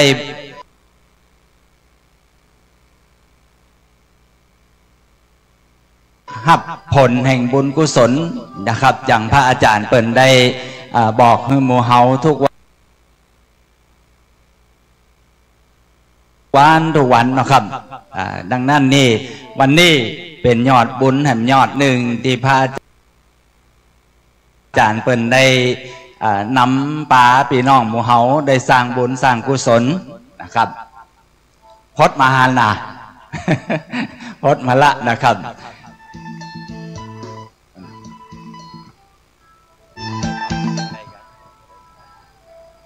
ทดสอบ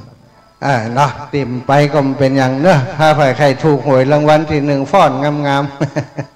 ๆตัวเจ้าเดิน3 เดือนกันน่ะ90 วันน่ะมันแต่ก่อนพระอาจารย์ว่าเพิ่นบอกไผ่ฟ้อนน้ำนาควตาลนี่ตีนมือจะงามเหมือนลำเตียนนี่แหละใจแต่กะมาละเนอะเอา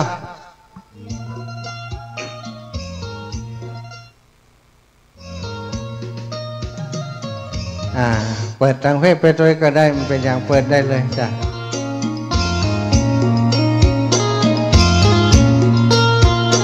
ก็ต้องเปิดนะครับเบาๆโอเคเสียงดุริยะดนตรีนี่เป็นเสียงสวรรค์เนอะพี่น้องหมู่เฮาดนตรีเฮาฟังไปจะทำให้จิตใจเฮาสงบเบี่ยงบันด้วยนะครับอันนี้เป็นเสียงแห่งดุริยะดนตรีที่นำพาหมู่เฮาเข้าสู่บุญกุศลจะทำให้เฮาเข้าถึงสวรรค์จันทร์ฟ้าเนาะพี่น้องหมู่เฮาเนาะดังนั้นนี่นะครับโอ้วันนี้เฮาได้มายำมาพอแล้วเป็นที่ปลื้มอกดีใจศรัทธาที่เกิดขึ้นก็จะเป็นศรัทธาที่สร้างความดีใจลึกลงไปในหัวอกหัวใจของเฮาทุกผู้ทุกคนที่บ่อยแม่ฟังเสียงในวิทยุแล้วอาจจะเรื่องที่เขาจะทำบุญนี่มันจะรูปแบบจะใดมันจะเป็นจะใดวันนี้เขาได้มาพบปะพอหน้าพอตากันนะครับในสภาพบรรยากาศที่พี่น้องหมู่เฮาได้มาหันแล้วพอฝรั่งเป็นพ่อป้อนงามให้เด้อเป็นที่น่าดีใจเนาะฝรั่งตัวสูงครับวันนี้สายทานศรัทธามาจากหลายๆที่หลายแห่งเนาะได้เจอกันคนบุญคนกุศลเหมือนกันเด้อเอาสัก3 รอบเฮียย่อยไปแล้วเนอะได้1 รอบแล้วไอ้แม่ได้รอบ 1แล้วเนอะแสดงว่าไทยได้รอบ 1นี่ไปเป็นเทวดาบนสวรรค์จันจาตุมหาราชิกราชแล้วนะถ้าไผได้รอบที่2นี่จะไปดาวดึงแล้วนะน่า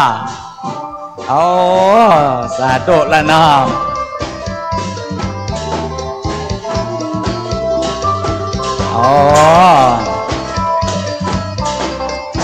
นี่คือเสียงแห่งบุญเสียงแห่งกุศลนะครับพี่น้องของเราทุกคนคณะแห่คณะนี่นะครับยินดีไปทุกที่ทุกแห่งเนาะ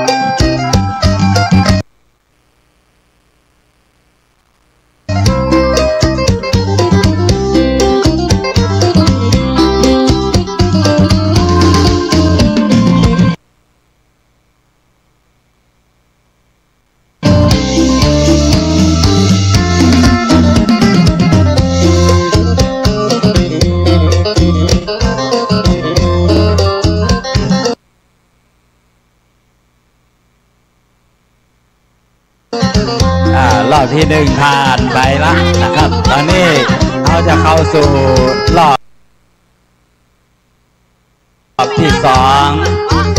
เป็นรอบของธรรมโมเนอร์ไอ้ที่ขึ้นด้วยกับธรรมโมธรรมะขององค์สมเด็จพระสัมมาสัมพุทธเจ้านะครับอยากคือหมู่เฮาได้มีแสงสว่างในหนทางชีวิตถึงวันนี้พี่น้องหมู่เฮาเอาธรรมะไว้เป็นที่จังที่เปิงนะครับ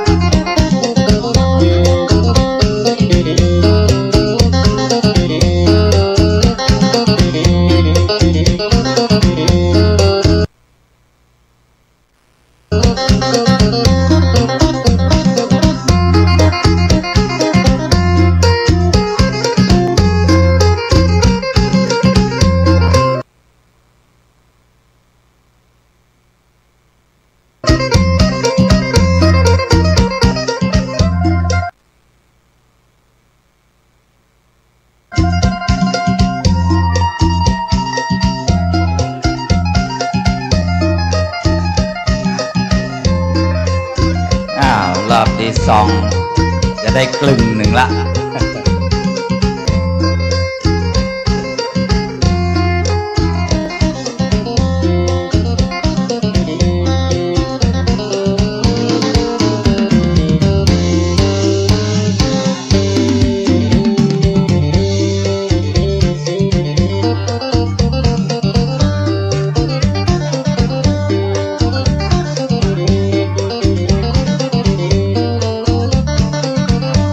อนุโมทนาสาธุกับกุศลและเจตนาของพี่น้องทุกเบืองเยี่ยงฝ่ายเด้อครับเอามากันหลายตีหลายแห่งเนาะเอาบางทีเขาอยู่บ้านอยู่จองกันนึกว่ามันมีไผ่ไปที่ไหนตั้งใดเนาะแต่พอเขามาอยู่กันที่นี่เอาต่างโพต่างคนต่างลูกต่างบ้านต่างจองมาปบมาปะกันคนนั่นก็ใจบุญสุนทานคนนี้ก็มีคนนี้ก็มาทำให้เขาได้หันแล้วก็ทำให้จิตใจของคนเฮานี่นะครับนิ่มเตี่ยงมั่นนะครับได้หับผลของบุญกุศลโดยทั่วถึงกันโดยนะครับเนาะอยู่กับบ้านกับจองบางทีก็แม่อยู่กับวิทยุเนาะฟังพระอาจารย์เปิดเทศฟังพระคุณเจ้าเทศถึงวันหมุนสถานีนั่นไปหาสถานีนี่พระอาจารย์เปิ่นก็นำพาพี่น้องหมู่เฮาเข้าสู่ต่างบุญต่างกุศลสร้างคุณงามความดีรอบที่สองแล้วเนอะมานี่น่าจะครบล้านโอ้จังป้อนเปิ่นตึ้งมาเหนื่อยเนอะจังป้อนเปิ่นตึ้งมาเหนื่อยหน้าตายิ้มแย้มแจ่มใสเหมือนกันทุกผู้ทุกคนคนศีลคนบุญนี่หน้าตายิ้มแย้มแจ่มใสเนาะเนี่ยเนาะโอ้อดเอาอีว่าแดดฮ้อนก็อดได้พอหรอนี่นะพลังแห่งบุญเนาะอดเอาเด้อพี่น้องมันบ่เป็นอย่างจังมันอดเอาเด้อเจ้ามีกรรมโบราณเปิ้นสอนแต่เงาเปิ้นสอนเฮาบัลละว่ามีกรรมอดจังใดเป็นพระตนแก่กล้าบุญเรืองเก่าอด10เงื่อนนั่งเต้นคำเหลืองกำโบนานเนืองเปิ้นสอนไว้จะเอะเนี่ยอย่างก็อดเอาวิริเยนะทุกขมัจเจติเนาะเขาจะล่วงทุกไปได้เพราะความอดทนทุกผู้ทุกคนครับมาแล้วรอบที่สองใกล้จะครบแล้วเนี่ยนิมนต์ครูบาอาจารย์เนอครูบาอาจารย์เขาทุกรูปทุกน้ำนะครับได้มาพบปะกับพี่น้องศรัทธาครับ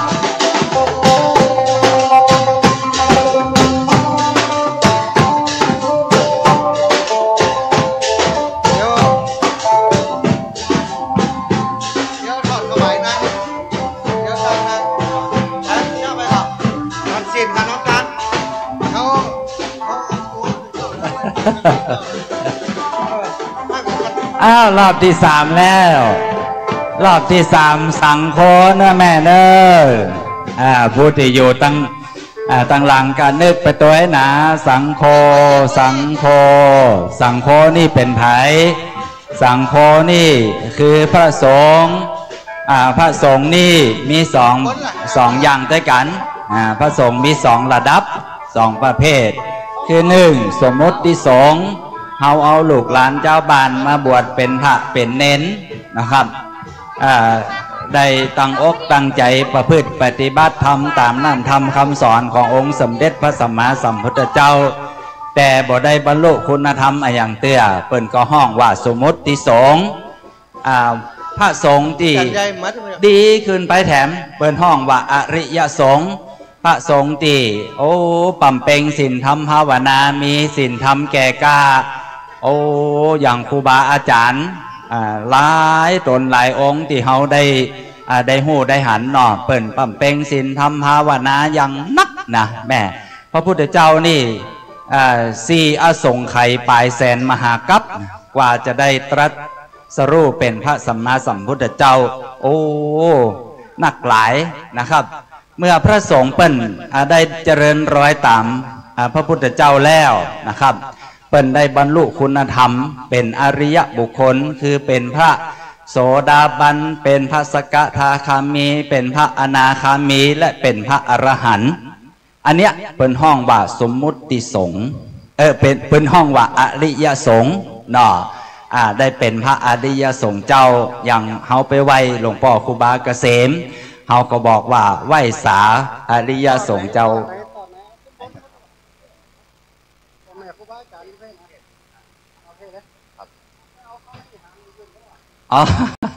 นั่นเปิดเอาขึ้นปุ่นเห็นละเอาไปเกณฑ์พระเจ้าให้ก่อนเนอะกันพระป่าเอาไปเกณฑ์พระเจ้าให้ก่อนตั้งสัจจะอธิษฐานนะครับแล้วก็มาพี่น้องหมู่เฮาลงมานั่งพักกันที่เดิมก่อนเนาะเฮาจะรอครูบาอาจารย์แหมน้อยหนึ่งนะครับเอาต้นพระป่าเฮาไปเกณฑ์ที่พระเจ้าก่อนนะครับตั้งสัจจะอธิษฐานเด้อแม่เด้อมโนปุพังขมาธรรมามโนเศรษฐามโนมยามณสาภาสติวาเฮาตั้งอกตั้งใจนะครับทุกสิ่งทุกอย่างนี่จะสำเร็จขึ้นโดยใจเฮาวันนี้ถ้าอีปออีแม่บ่มีใจจะมานะ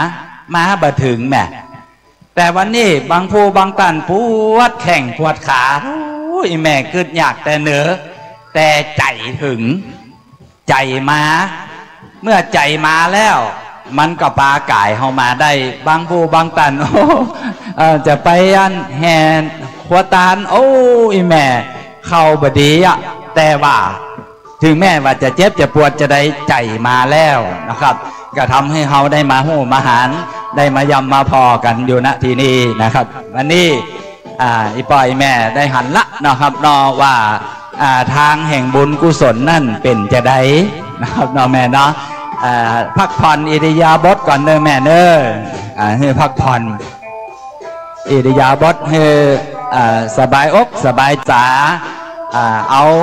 ผลบุญกุศลนี่เป็นเข้าห่อมากะพระของหมู่เฮาทุกผู้ทุกคนแป่งใบผมพอละนะครับหลายท่านที่อยู่ที่นี่มีแต่ปกเข้าห่อมากะพระนักขนาดนะแต่งเข้าห่อไว้ให้ตัวแล้วเนาะบอกกัวจะไปตั้งหน้านี่บอกกัวละจะไปวันใดคืนใดนี่บอกกัวบางตันบอกอีแม่พร้อมแล้วกัว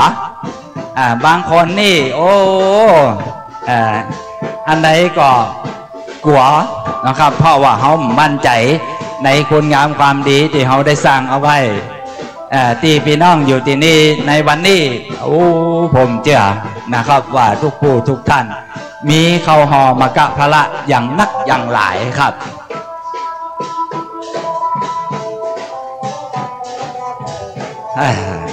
จังฟ้อนชุดนี้นี่ต้องยอมหับแต่3 รอบยังมาเด็ดมาเหนื่อยเลยโอ้อันนี้เทวดาแน่ๆแล้วเนาะ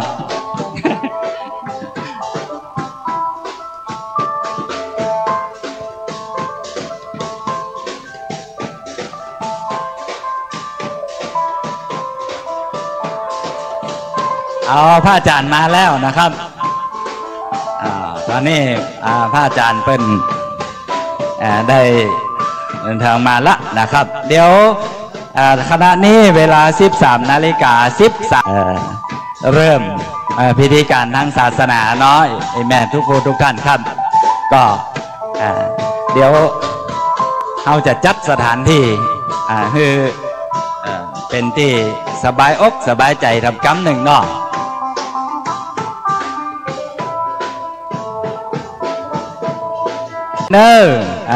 เกณฑ์พระเจ้าแล้วก็เอามาก่อนเดี๋ยวเขาจะกล่าวคำถวายก่อนเดี๋ยวเอาพระอาจารย์เขาตั้งนี่ก่อนแหละเนาะก็เดี๋ยวมันมีตีไว้หรือยังเดี๋ยวเขาเอามาตั้งหน้านี่เนาะอันขอลูกศิษย์ช่วยขนโต๊ะจิมได้ครับขอลูกศิษย์ช่วยขนโต๊ะเนาะลูกศิษย์ช่วยขนโต๊ะโอ้ขอพระคุณเจ้าเป็นนมเฮาครับโอ้พอแล้วมีแต่นมน้อยทั้งนั้นนมเฮาช่วยกันยกโต๊ะจิมเนอร์ยกโต๊ะเดี๋ยวเขาจะเอาไปตั้งต้นพระป่าครับเอาจะไปตั้งต้นพระป่าเด้อเอาพี่น้องภาพจะเกิดขึ้นงามเด้อตั้งนี่ก็ได้เนอะแม่ตั้งเลยตั้งนี่เลยตั้งนี่สมะนี่โอ้ตั้งเลยครับตั้งเลย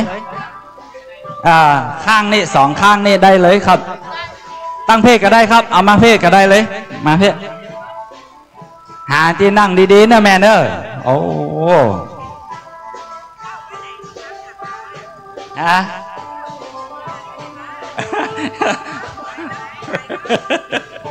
มันอย่างว่าเนาะมันหลายสาขา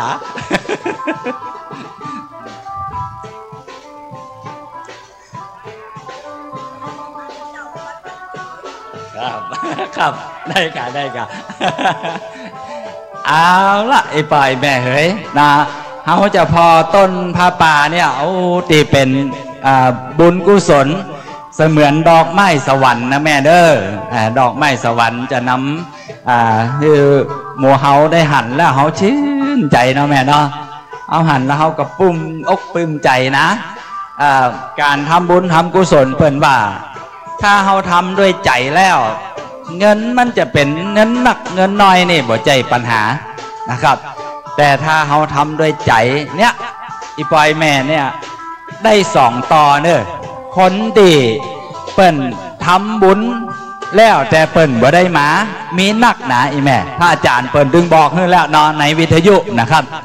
คนเปิ่นทำบุญไว้จัดนักแต่บ่มีโอกาสได้มาแต่วันนี้พี่น้องทุกท่าน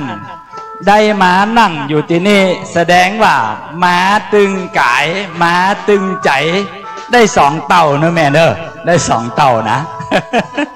ได้2 เต่าเลยเนาะแล้วก็ใจ2 เต่านี้เนอะ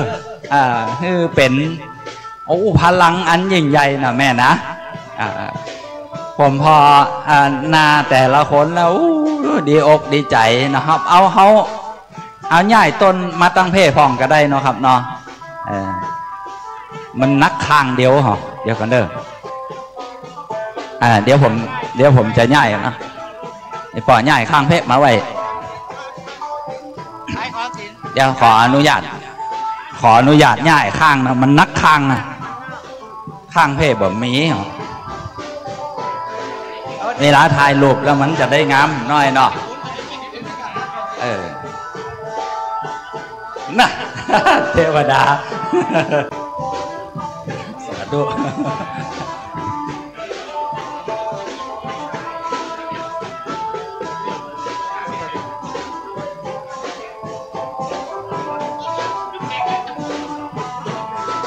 พี่น้องสังเกตก็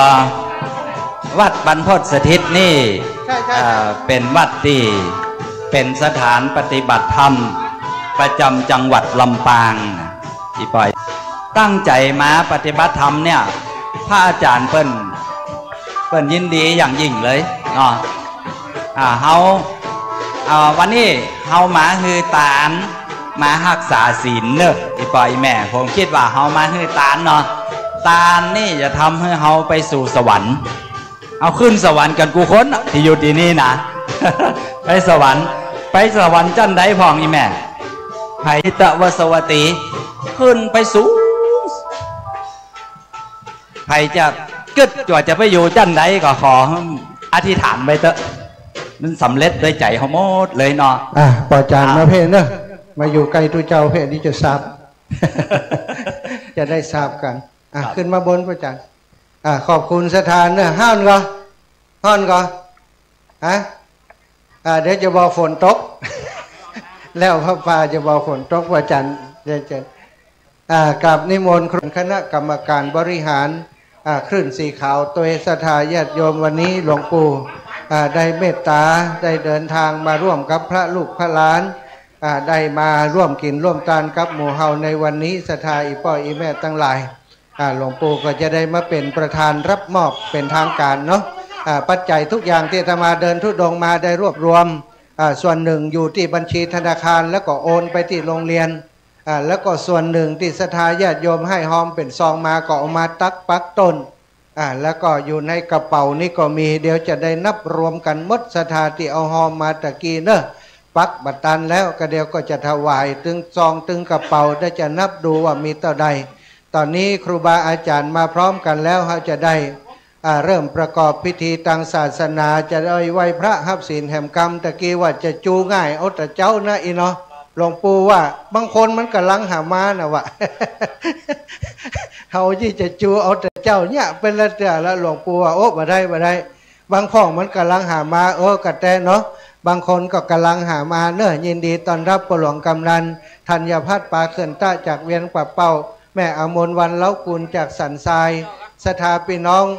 แม่จิรพันธ์โมป้อมัวไปตักอันไอติมอยู่บหันหน้ากันก็นึกว่ามาแล้วเป็นว่ามาเหมือนกันเนาะศรัทธาญาติโยมทุกคนทุกท่านดอกไม้งามๆที่หันนี่เนาะโยมน้องสาวเนอะโยมน้องพันนิตาพรหมมินได้มาช่วยมาจัดตกแต่งประดับประดาถวายเป็นพุทธบูชาอาตมาภาพ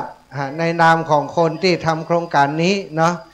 ตอนนี้ก็ดีใจที่หันศรัทธาญาติโยมมากันนักกันลายหันศรัทธาฮ้อนก็อินโดแต่อาตมาเดินทุดงฮ้อนกว่านี้ก่อนเนาะย้ำซิบไว้ว่าเขาใครให้เป็นเตือนเหมือนกันนะเจ้าบัดแต้จะได้ไหวเนาะเดินถึงวันนอนประจ้าถึงวันน่ะบัดเดียวนี้บาดเจ็บเนอะเจ็บแขนเจ็บไหล่นี่เนาะเอาละศรัทธาพร้อมแล้วอาตมาภาพครูบาอาจารย์ก็พร้อมแล้วเนาะก็เดียวหลังจากจุดธูปเทียนบูชาพระรัตนตรัยไหว้พระหับศีลแล้วจะได้กราบเมตตาท่านอาจารย์ใหญ่ท่านไปเปิ้นบายูกะบ่ล่างหนีไปแล้วก็หนีพระปาย อาจารย์ใหญ่ศรัทธาอีพ่ออีแม่ตั้งหลายตอนเจ้าไปวังเหนือตอนบ่ายมาประชุมวิทยาลัยสงฆ์ทำงาน 2-3 ด้านแล้วก็งานที่ศรัทธาหันมูนี้นะจดตกแต่งประดับประดาสถานที่มูนี้คืออาจารย์ใหญ่ทำมีลูกมือเป็นพระสงฆ์องค์เนรในวัดอาจารย์ใหญ่จะไปเนี่ยปาทำหมดสถานที่แห่งนี้ใช้เวลาบัดถึง3 เดือนในการทำนะเพื่อจะต้อนรับศรัทธาญาติโยมที่จะมาวันนี้เนาะแล้วก็ต่อไปเป็นจะเป็นสถานลานธรรมที่ฮือศรัทธาคลื่นสีขาวของเฮามาประชุมจุ่มนุมกันนี่มีงานไผ่บ่าฮับงานดำหัวกาหลอดเตียนกันมาที่นี่ก็เดี๋ยวจะฮือท่านอาจารย์เปิ้นได้กล่าวทักทายแล้วก็ท่านอาจารย์ใหญ่ของอาตมาอีกคนตนเมตตาที่ทำให้อาตมาได้ทำโครงการธรรมยาตราประสบความสำเร็จก็คือท่านอาจารย์พระครูอภิวัฒนวิกรมผอ.คลื่นสีขาวถ้าบ่มีท่านผอ.ศรัทธาอาตมาทำโครงการนี้บ่สำเร็จเพราะว่าเดินครั้งแรกได้ตั้ง 30,000 ปลายใจ100,000 ปลายจะได้ 30,000 ปลายแต่เมตตาของท่านอาจารย์ปาศรัทธาญาติโยมคลื่นสีขาวไปวันนั้นได้160,000กลุ่มจ้างครูปีแรกปัจจุบันนี้ทุกปีท่านอาจารย์ก็เป็นกำลังใจให้อาตมาเป็นกำลังใจด้วยด่าด้วยเท่าแล้วไปเดินเนี่ยอย่างพลัมเหลือจัดรายการก็พอ แต่อาตมาเกิดว่าจะเอาบุญแลกเอาถ้าอาตมาบัทำอย่างสักอย่างก็เป็นการที่เหมือนกับว่าเป็นขอทานที่ยื่นมือขอบ่ได้แต่ว่าบ่ร้องเพลงให้เพิ่นฟังเนาะทำบุญทำกุศลเพื่อจะให้ศรัทธาได้บุญตัวเดินมา3 เดือนแล้วศรัทธาก็ในความเป็นห่วงของท่านอาจารย์พระครูอภิวัตรและก็ท่านอาจารย์พระมหานพดลเปิ้นก็ติดตามตลอดเนาะเอาละหายเย็นเทวดาอูกันหู้เรื่องเปิ้นเมตตานะเอาผลไปตกที่อื่นทำให้เขาได้สบายก่อนบางอันนี่มันก็จะต้องกางเต็นท์แล้วก็เขาก็บ่มีที่อยู่เนาะตอนนี้พร้อมแล้วก็จะได้กราบนิมนต์เมตตาหลวงปู่พระครูปฏิภาณธรรมทินได้เมตตาเป็นประธานประนานจุดเทียนครับจุดเทียนเช่นนั้นเป็นประธานจุดธูปเทียนท่านอาจารย์พระมหานพดลสุวรรณเมธีได้เมตตาเป็นประธานจุดธูปเทียนบูชาพระรัตนตรัยครับ กราบนิมนต์ครับ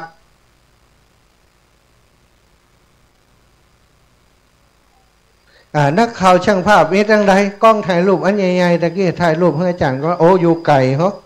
เปิดซูมเอาแล้วน่ะเนาะโอ้บอกมลุนนะระลึกถึงคุณพระพุทธพระธรรมพระสังฆเจ้าเนิก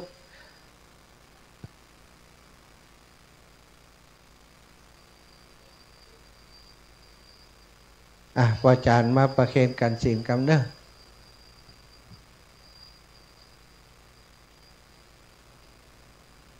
หมอบเว้นประเคนไม้พออาจารย์เน้อ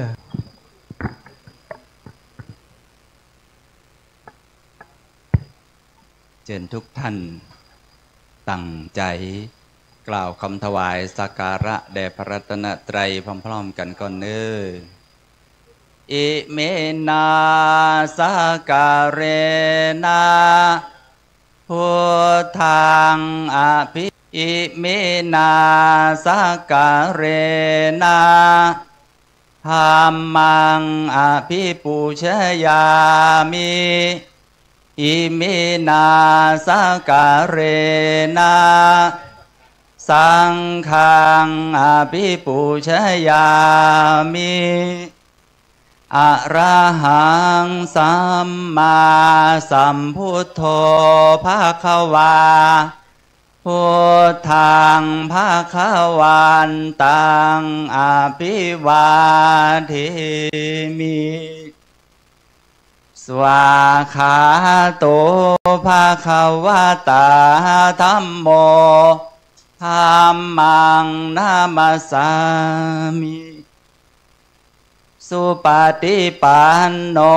ภควโตสาวกสังโฆ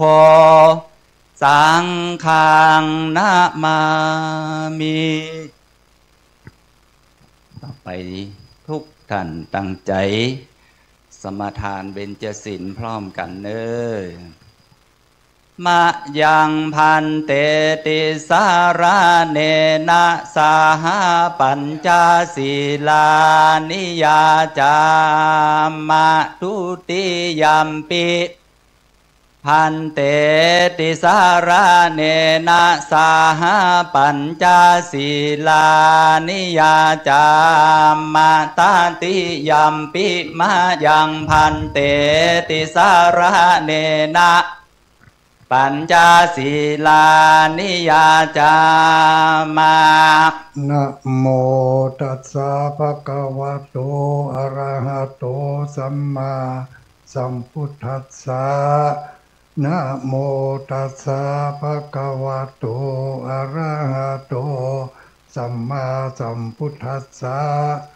นะโมตัสสะภะคะวะโตอะระหะโตสัมมาสัมพุทธัสสะนะโมตัสสะภะคะวะโตอะระหะโตสัมมาสัมพุทธัสสะนะโมตัสสะภะคะวะโตอะระหะโตสัมพุทธัสสะนะโมตัสสะภะคะวะโตอะระหะโตสัมมาสัมพุทธัสสะพุทธังสรณังคัจฉามิพุทธังสรณังคัจฉามิธัมมังสรณังคัจฉามิธัมมังสรณังคัจฉามิสังฆังสรณังคัจฉามิสังฆังสรณังคัจฉามิทุติยัมปิพุทธังสรณังคัจฉามิทุติยัมปิพุทธังสรณังคัจฉามิทุติยัมปิธัมมังสรณังคัจฉามิทุติยัมปิธัมมังสรณังคัจฉามิทุติยัมปิสังฆังสรณังคัจฉามิทุติยัมปิสังฆังสรณังคัจฉามิ ตาติยัมปิพุทธังสรณังกัจฉามิตติยัมปิพุทธังสรณังคัจฉามิตาติยัมปิธัมมังสรณังกัจฉามิตติยัมปิธัมมังสรณังคัจฉามิตาติยัมปิสังฆังสรณังกัจฉามิตติยัมปิสังฆังสรณังคัจฉามิปานาติปาตาเวรมณีสิกขาปะทังสมาธิยามิปานาติปาตาเวรมณีสิกขาปะทังสมาธิยามิอาตินนาตานาเวรมณีสิกขาปะทังสมาธิยามิอทินนาทานาเวรมณีสิกขาปะทังสมาธิยามิกาเมสุมิจฉาจาราเวรมณีสามิกาเมสุมิจฉาจาราเวรมณีสิกขาปะทังสมาธิยามิมุสาวาตาเวรมณีสิกขาปะทังสมาธิยามิมุสาวาทาเวรมณีสิกขาปะทังสมาธิยามิสุราเมรยะมัจจปมาตฐานาเวรมณีสิกขาปะทังสมาธิยามิสุราเมรยะมัจจปมาทฐานาเวรมณีสิกขาปะทังสมาธิยามิอิมานิปัญจสิกขาปะทานิสีเลนะสุขติงยันติสีเลนะโภคสัมปตาสีเลนะนิพุติงยันติตัสมาสีลังวิโสทะเยสาธุ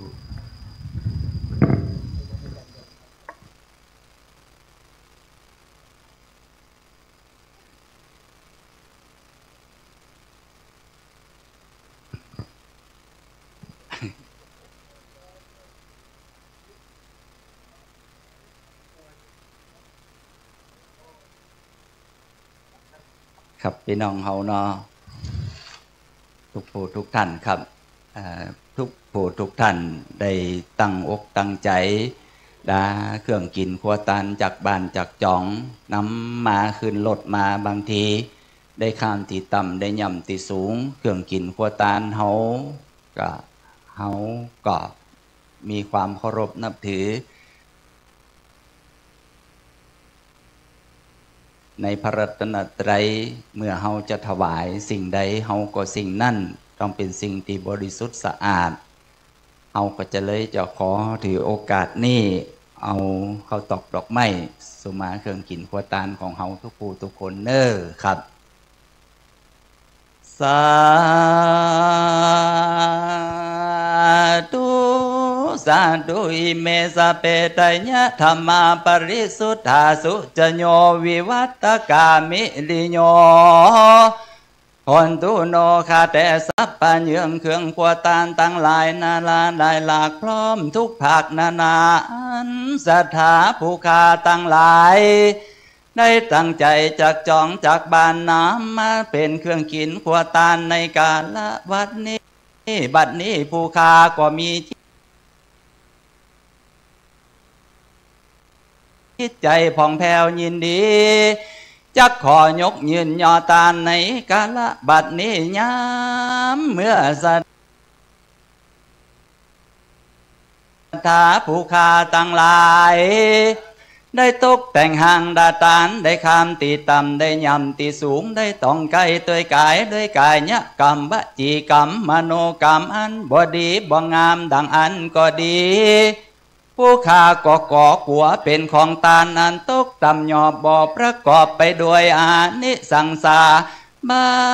ดนี้นาสถาผู้ขาตั้งหลาย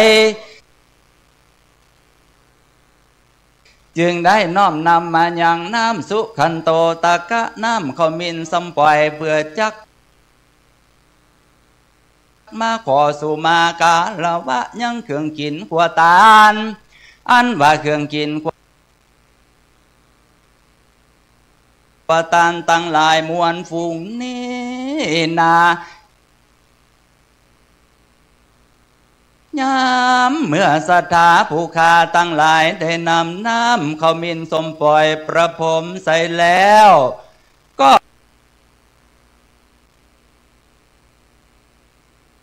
ขอฮือเป็นผ่องตานอันผ่องแผ้วบริสุทธิ์สะอาดปราศจากเสียยังมาละมนทินฮือเป็นหิตานุหิตะปโยจนะแก่สถาผู้ขาตั้งหลายตราบต่อเต้าถึงเนรปานนั้นจุงจักมีเตียงแต่ดีๆกายะตัวเลวาจีตัวเลมโนตัวเลสันติจะปะมะเตนวาสันติจะปะมะเตนวากายะกัมเมนวาวาจีกัมเมนวาวามโนกัมเมนวาสันติ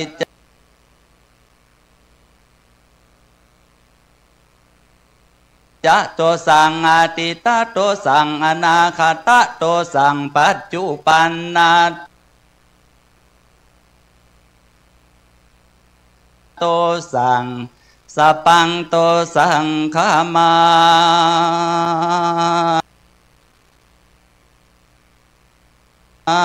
นาตุโน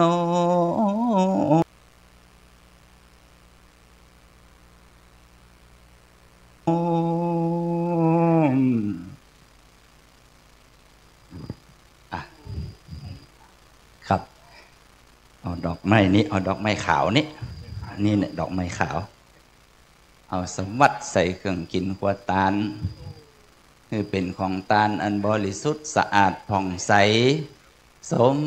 กับที่เป็นน้องหมู่เฮาตั้งหลายได้ตั้งอกตั้งใจจากจองจากบ้านนะครับได้นำเครื่องกินขวดตาลต้นผ้าป่าดอกไม้เงินดอกไม้คำนำมาถวายในวันนี้นะแม่เนอร์หลายผู้หลายตันผู้อาจารย์บัตันได้บอกนะว่าที่ไหนพ่องเนาะอ๋อตั้งเพศเรียบร้อยแล้วแหละเอาตังไว้ส่องหน้าหลวงป่อนี้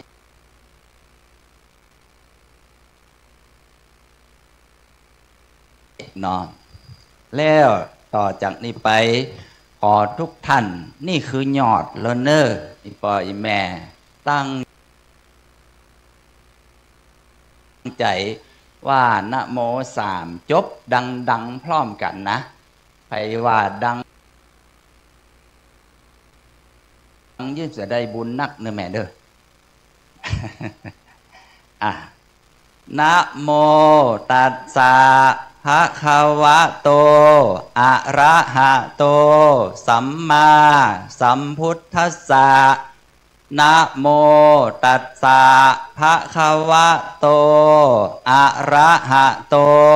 สัมมาสัมพุทธัสสะนะโมตัสสะภะคะวะโตอะระหะโตสัมมาสัมพุทธัสสะอิมานิมะยังพันเตปังสุกุละจีวรานิ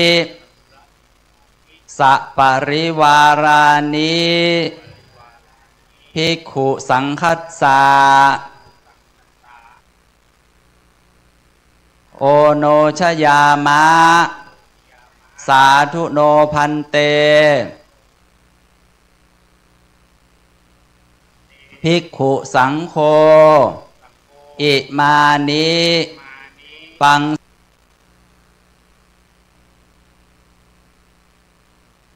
สุกุระจีวลานิสัปริวารานิ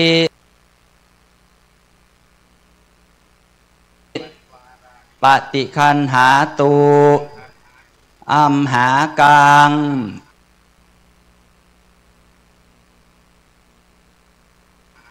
ทีฆรตัง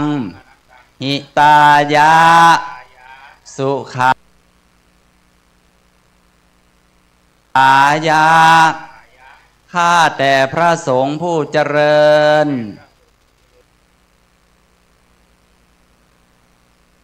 ข้าพระเจ้าทั้งหลายขอน้อมถวายผ้าปังสุกุลจีวร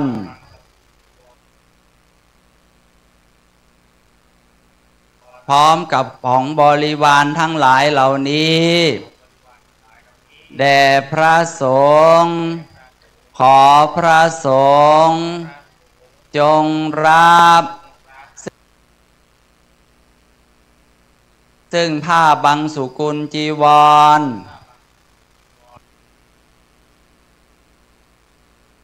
พร้อมกับของบริวารทั้งหลายเหล่านี้ของข้าพระเจ้าทั้งหลายเพื่อประโยชน์และความสุขความเจริญแก่ข้าพระเจ้าทั้งหลายตลอดกาลนานเทอญ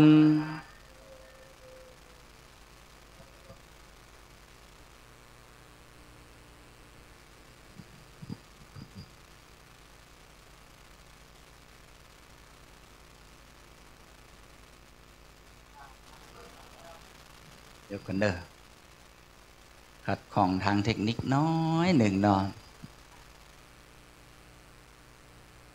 พอดีผ้าปังสุกุลผ้าปังสุกุลนี่สำคัญนะตะกี้นี่ปังสุกุละจีวลานินะแมนเดอร์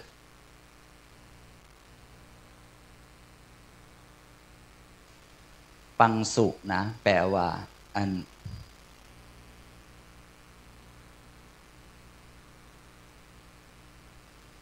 ฝุ่นกูละแปลว่าเกลือกรุ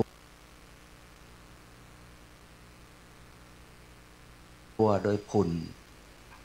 ครับพอดีอันผ้ามันกำลังคลุกฝุ่นอยู่แม่ แต่นะเศรษฐีเปิ่นตั้งใจหั่นผ้าใส่ผ้าพุทธเปิ่นก็เอาผ้าไปหวังว่าจะให้ตุเจ้าได้นำไปเป็นจีวรปรากฏว่าผ้าก็บ่กล้าเอาเศรษฐีเพิ่นก็เลยเอาผ้านั้นไปคุกฝุ่นนะไปคุกฝุ่นพอวันหนึ่งพระมาหั่นใส่พระก็คิดว่าผ้านี่คงมีเจ้าละเพิ่นก็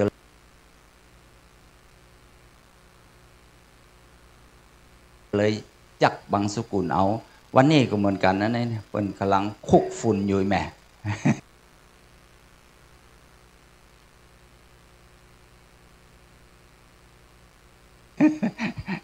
เดี๋ยวกันเด้อ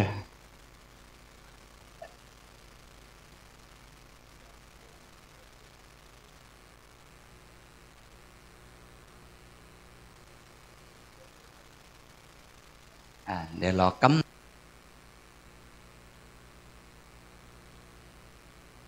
เดี๋ยวหน่ะแม่เนาะ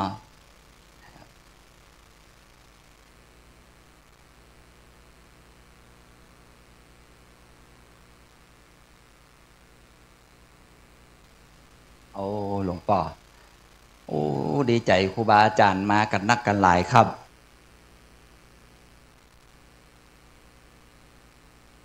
เอามาขึ้นมาเฮาได้หันพระสงฆ์องค์เจ้านักหลายนี่เป็นทัศนานุตริยะนะเป็นมงคลอันสูง สุดอย่างหนึ่งในมงคล38ประการเนาะครับเนาะ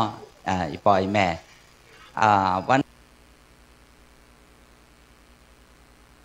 นี้เขาได้หันดูเขาจะว่าจะได้ตู้เจ้าเนาะเขาได้หันตู้เจ้าตีเกี่ยวหมากกันไหม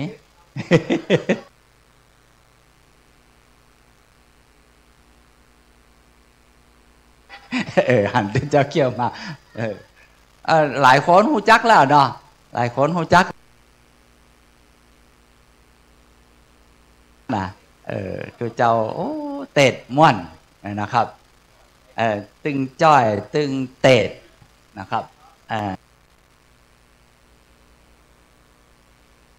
หลายคนฟังแต่ในวิทยุว่านี่มหัน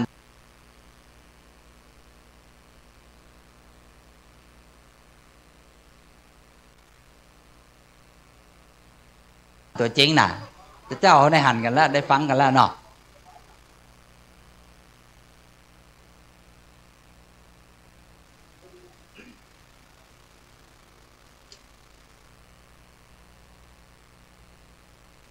เปิ่นบาลังเอาผ้าไปซักให้กะหัง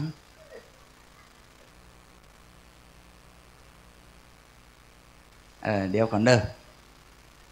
อันผู้อาจารย์ก็ต้องขอสมาด้วยแต่ตะกี้กับเหมือนว่าเนาะตอนนี้เวลา 13:42 นาทีแม่บ่ายโมงป่ายน้อยเดียวบ่ได้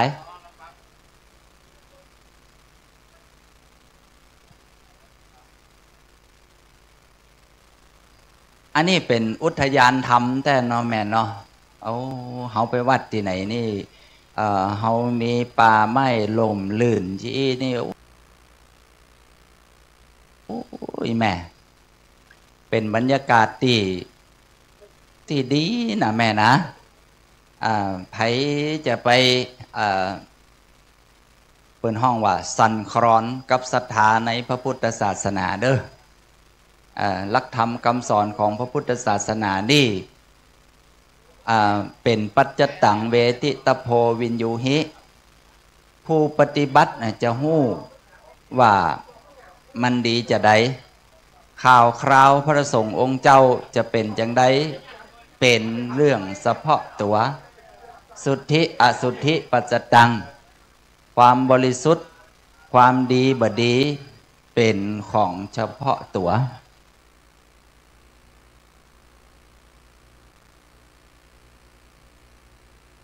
เนาะกำลัง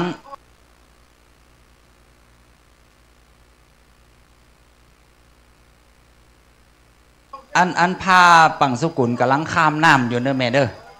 มาละข้ามน้ำ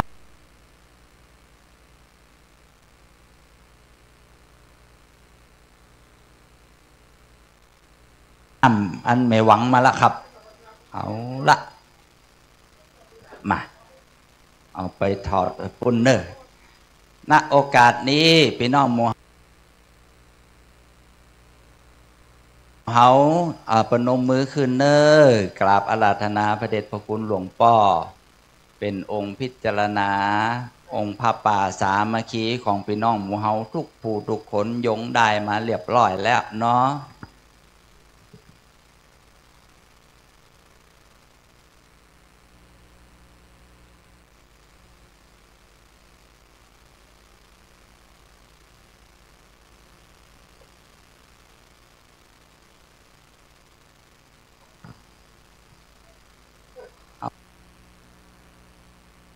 เอาเผื่อได้ม้าแล้วม้าหลายผืนเหรอ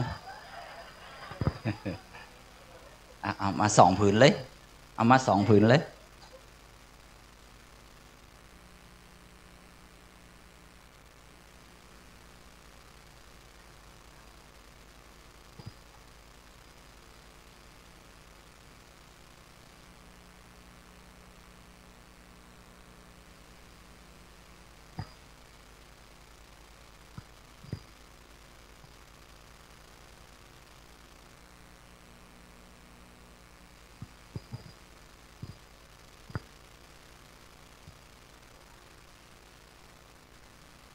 พี่น้องหมู่เฮา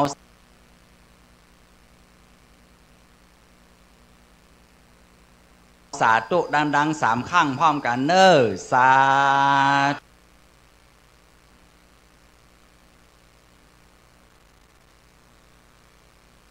ธุสาธุสาธุ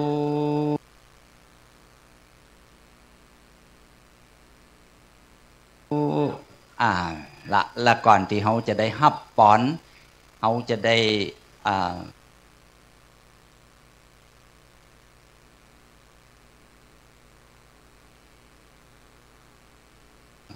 ขอกราบอาราธนา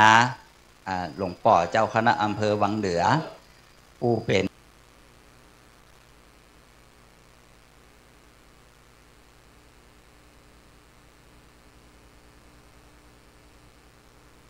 อธิบดีสงฆ์ของวัดเนี้ยนะครับคือพระอาจารย์ท่านม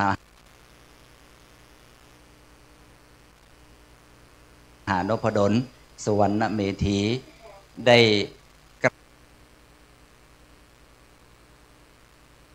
กล่าวสัมโมทนิยคาถากับพี่น้องหมู่เฮานะครับ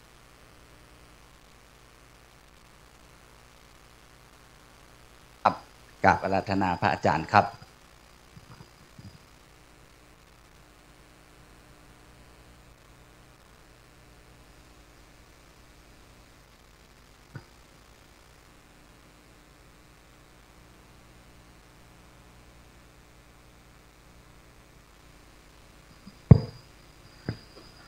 ขอกรา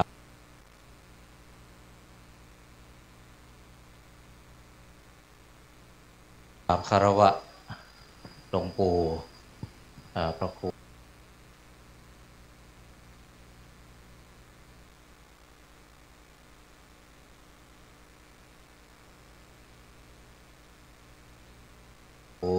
ปฏิภาณธรรมทินเจ้าวัด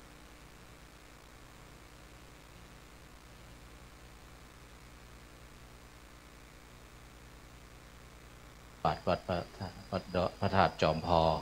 เวียงปะเป้า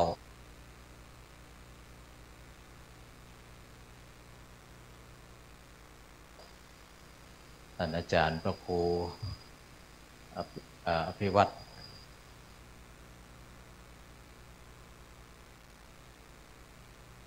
ธนวิกรมวัดดอยหล่อรองเจ้าคณะอำเภอ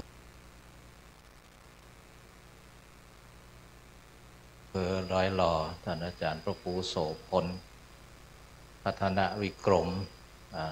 รองเจ้าคณะอำเภอเมืองปานท่านครูบาอาจารย์จุตนจุศรัทธาญาติโยมนักศีลนักบุญทุกท่านนะวันนี้อาตมาก็ขอสุมาอภัยเนาะก็บ่ได้ต้อนรับญาติโยมตั้งแต่เจ้าเนื่องด้วยว่าสหายนะเดียวกันเนี่ยอยู่ในวงการศึกษาเพิ่นอยู่เชียงใหม่เนาะแต่เป็นคนลำปางได้เป็นนั่นรองอธิการอยู่ที่วิทยาเขตเชียงใหม่แต่เป็นคนหมิ่งเมืองมูลพอดีศรัทธาญาติโยมก็สืบมุราจตาในวาระที่เปิ่นได้เป็นเจ้าคุณนะอาจารย์ในฐานะอยู่ในวงการศึกษาก็ต้องไปร่วมงานเปิ่นแต่เจ้าเนาะก็เลยมาได้มาต้อนรับขับสู่กับครูบาอาจารย์ที่มาก่อนนะกับศรัทธาญาติโยมเนาะแต่อย่างไรก็ดีใจนะที่เอาทั้งหลายเครือข่ายธรรมะคลื่นสีขาวที่ได้ผูกพันกันมาเอาก็ได้มาปรารภสิ่งที่สร้างที่เป็นบุญเป็นคุณแก่สังคมนะปีนี้เขาก็ปรารภเรื่องการศึกษาของละเอกละอ่อนโดยมีพระอาจารย์มหาสมชาติได้เป็นสะพานบุญนะที่โรงเรียนบ้านทุ่งโป่งอำเภอเมืองปาน นะก็ชุมชนก็ดีผู้นำก็ดีอาจารย์พระมหาสมชาติก็ดีก็ได้เล็งเห็นว่าได้เห็นมิติเรื่องของเวลาละเอกละอ่อนอยู่ที่โรงเรียนแล้วก็ความผูกพันก็ดีความเสียสละก็ดีความอุ่นอกอุ่นใจของชุมชนก็ดีนะก็เลยก็ไปอยากให้โรงเรียนละเอกละอ่อนได้ย้ายไปไกลแต่จะได้ก็ดีนโยบายรัฐบาลเปิ่นก็พยายามยุบซึ่งมันส่วนทางกันพอเปิ่นมีนโยบายข้อจำกัดเรื่องถ้าจะอยู่ต่อชุมชนก็ต้องรับภาระธุระเรื่องทุนบางอย่างนะก็เป็นภาระของชุมชนโดยเฉพาะของพระอาจารย์มหาสมชาติซึ่งเป็น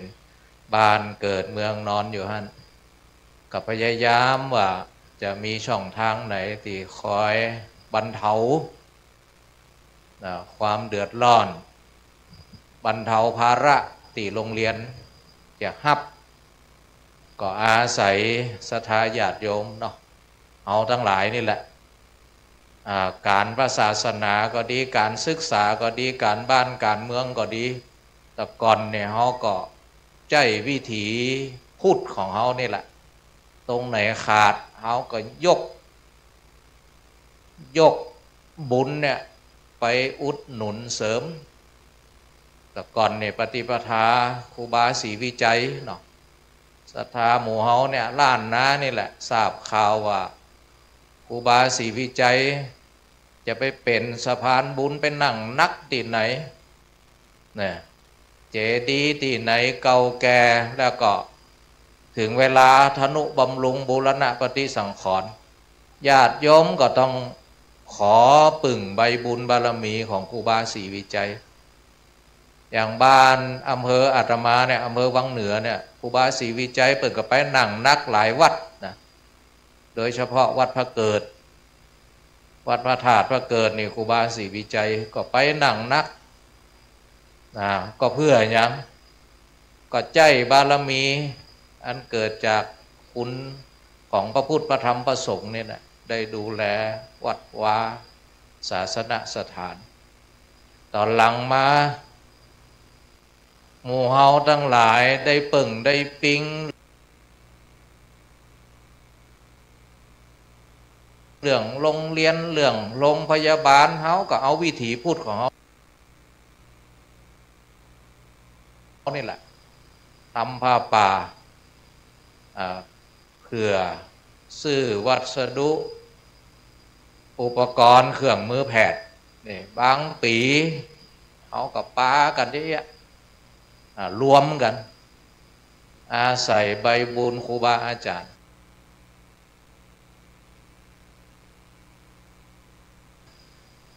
อย่างตะกอนนี่เขาก็อย่างตึกสุจินโนที่สวนดอกเชียงใหม่เขาก็อาศัยใบบุญของหลวงปู่แหวนได้สร้างตึก7-8 จันตอนหลังมาพอหลวงปู่ท้องมีบารมีเนี่ยพระสงฆ์องค์เน้น8 จังหวัดโดยเฉพาะ8 จังหวัดภาคเหนือไปรักษาโรงพยาบาลที่สวนดอกบางทีก็บ่ได้ใบส่งตั๋วก็ต้องเป็นภาระของโรงแรมโรงพยาบาลสวนดอกตีกาใจจ่ายหลวงปู่ทองก็อาศัยเป็นสะพานบุญอาศัยบุญบารมีหลวงปู่ทองนะก็ได้สร้างอาคารมาเกือบ100 ล้านนะแม่ชีสมทบเรื่องเครื่องมือแพทย์ครับเนี่ยลูกศิษย์ลูกหาเพิ่นแล้วก็หลวงปู่ท้องเพิ่นก็ยังเป็นห่วงว่าสร้างตึกแล้วเวลาแพทย์ตู้เจ้าประสงค์องค์เน้นมาอยู่ก็ลำบากแหมตะกอนนี่ก็วันสงกรานต์ศรัทธาญาติโยมวันสงกรานต์คณะสงฆ์เชียงใหม่ลำปางพะเยาเชียงรายเขาเนี่ยแปรน่านเนี่ยเวลาไปดำหัวเจ้าคณะอำเภอก็มีซองหนึ่งก็คือฝากไปสมทบโรงพยาบาลที่สวนดอกเพื่อเนี้ย เอื้อไปบรรเทาแบ่งเบาภาระโรงพยาบาลศูนย์สวนดอกเชียงใหม่หลวงพ่อทองก็หันเจี๊ยะ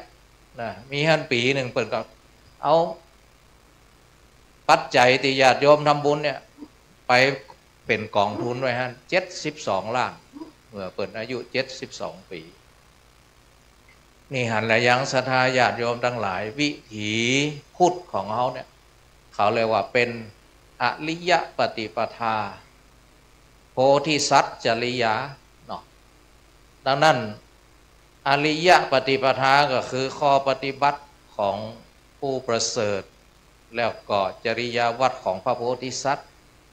ก็อาศัยอย่างเนี้ยศรัทธาญาติโยมเอามีต้นทุนทางสังคมเรื่องศรัทธาเรื่องศาสนาเอาก็แปลทุนในสังคมเนี่ยมาเป็นเรื่องของสาธารณประโยชน์สาธารณสงเคราะห์อย่างวันนี้ก็เช่นกันเอาทั้งหลายก็ได้รับทราบข่าวจากครูบาอาจารย์จากสื่อคลื่นสีขาวเขาก็ได้เห็นเจตนาร่วมกันว่าเขาจะต้องทำบุญการศึกษานะการประศาสนาสำหรับวัดบรรพตเนาะศรัทธาญาติโยมช่วงธันวาศรัทธาญาติโยมก็มาครั้งหนึ่งนะปีก่อนก็มาสงกรานต์ก็จัดลานทำบุญนะเมื่อธันวาเนี่ยก็ทำบุญครบ26 ปีคืออดีตเจ้าวาดก็คือหลวงพ่อศรีอ่องเนาะก็ใจลานธรรมแห่งนี้นะศรัทธาญาติโยมก็ได้เวียนกันมาอาตมาภาพก็ จัดรายการก็จัดข้างหายไว้3 เดือนศรัทธาญาติโยม ยังว่านะครับจริงๆวันนี้ต้องไปประชุมที่อยุธยาครับนะนี่มันมีแต่ประชุมศรัทธาญาติโยมตั้งแต่เป็นผู้อำนวยการวิไลสงฆ์นี่แทบจะแบบมีเวลาเป็นของตัวเก่าเนาะก็เดี๋ยวกับประชุมเพราะมันมีงานหลายด้านก็เลยบ่ค่อยมีโอกาสแต่ให้กำลังใจศรัทธาญาติโยมนะให้กำลังใจแล้วก็ยินดีที่วัดแห่งนี้ก็ยินดีสนับสนุนยินดีต้อนรับทุกท่านทราบข่าวว่าก็มีพ่อพระอาจารย์มหาสมชาติว่าจะมีคณะมานอนอยู่นะ60-70 คนก็เตรียมทางเรียบร้อยละนี่นอนนะเนอะมันนอนเนอะเมืองฝางนอนเหรอเมืองฝาง ได้เจอกันเดี๋ยวเมืองฝางนะนี่ก็ต้องมาทีก็4-5 ชั่วโมงเองบุญขออนุโมทนาบุญทุกท่านนะญาติโยมนะยินดีต้อนรับมานอนมาอย่างเนาะพระอาจารย์ก็พยายามปรับปรุงนะโยมมันกนกพิษใช้นะนี่ก็โยมแม่จิรพันธ์หลายผู้หลายท่านเนอะตึงฝังตึงจังใหม่จังไฮนอนอย่ากำเพราะว่าพระเน้นซักผ้าห่มเตรียมตังเรียบร้อยแล้วนะไม่พอละ2-3 อาคารน่ะเรียบร้อยแล้ว แล้วก็ศรัทธาญาติโยมก็มาประธานชุมชนอย่างมาจัดพักนอนย้ายหอมเนี่ยมากวาดมาอย่างศาลาหลายวันแล้วตั้งใจเนาะมานอนนี่วันผูกก็ไปแอวลำปางเนาะแอวที่ไหนก็ไปแอวดอยพระชานก็พระธาตุลำปางหลวงก็จะดีเศร้าก็หลวงพ่อเกษมก็ยังกับตั้งหน้าตั้งตามาเนาะวันนี้ก็ขอกราบขอบพระคุณพระสงฆ์องค์ข้าเจ้าทุกรูปมีหลวงปู่ปฏิภาณธรรมทินนะวันนั้นก็วาระอายุวัฒนะมงคลหลวงปู่ก็ทำบุญติดก่อนนี่เนาะต่อได้ก็หลวงปู่7887ออกไปแล้วนี่โอ้ นี่เขาก็มีอันหลวงปู่เป็นกำลังจิตกำลังใจคือพระลูกพระหลานได้รวมตัวกันไปไหนก็หันหลวงปู่นะได้เผื่อมาเนี่ยจริงๆก็สุขภาพนะแต่ว่าที่มาแล้วก็คือพระลูกพระหลานมีกำลังจิตกำลังใจตลอดถึงญาติโยมทั้งหลายได้เห็นก็เป็นบุญตาได้เจรจาก็เป็นบุญปากได้อุปถัมภ์อุปถากก็เป็นบุญทางจิตทางใจก็ด้วยเหตุนี้หลวงปู่ก็ถึงถอสังขารฝืนสังขารมา พระลูกพระหลานญาติญาติโยมก็มีกำลังจิตกำลังใจเนาะก็ขอบุญรักษาเทวดาคุ้มครองให้หมู่เฮาทั้งหลายอยู่ดีมีสุขอยู่เย็นเป็นสุขสมบูรณ์บุญสุขทุกท่านทุกคนเถิดสาธุกับณโอกาสบัดนี้ในฐานะสะพานบุญเนาะพระอาจารย์พระมหาสมชาติในเดินธุดงค์จวนพี่น้องหมู่เฮาสร้างบุญเดี๋ยวต่อจากนี้ไปพี่น้องกำได้ไปแน่นๆเด้อแล้วก็เดี๋ยวผมจะขอนิมนต์พระอาจารย์ได้เกณฑ์ต้นนี้แล้วพี่น้องปูนที่พุ่นก็ช่วยกันกำเกณฑ์เนาะในฐานะพระอาจารย์นะก่อนจะเกณฑ์เดี๋ยวแจกซองหน่อยก่อนซองขำมือนี่แจกซองเตรียมตัวเนอะอันจังฟ้อนคณะจังฟ้อนถวายพุทธบูชาตะกี้จังฟ้อนเขลางนกรแล้วก็จังฟ้อนลูกหลานนักเรียนโรงเรียนทุ่งโป่งแล้วก็ตัวแทนกองแตกมาครับนี่เนอะเรียนเชิญแม่จิรพันธ์โมปออีปอเอาให้แม่จิรพันธ์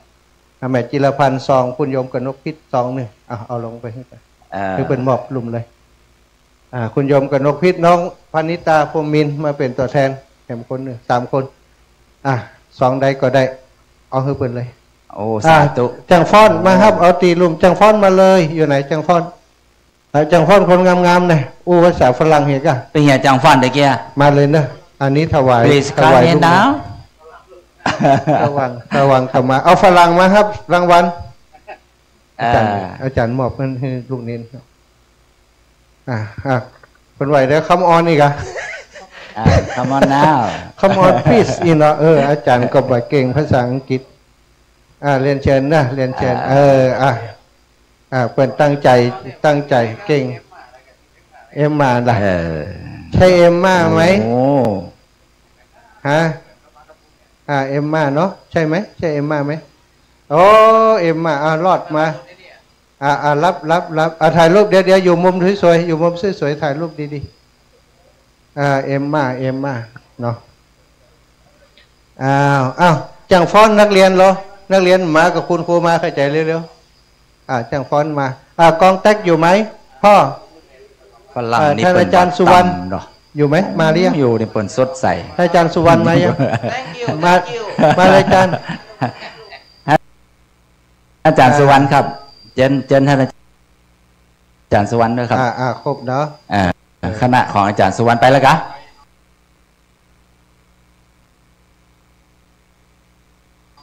ตัวแทนมาแล้วเชิญท่านอาจารย์สุวรรณครับหลายตีหลายตังปบปะกันหลายตีหลายแห่งถ้าขาดทุนก็เอาบุญไปเนอะจังฟ้อนจะไปคิดนักนะ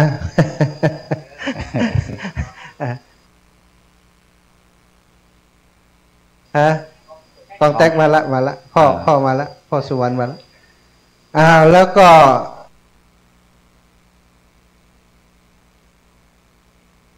ตัวเจ้านี่ยังมีกิจนิมนต์ยังแขวนน้อยนะแต่ลูกเนนนี่บอกค่อยมี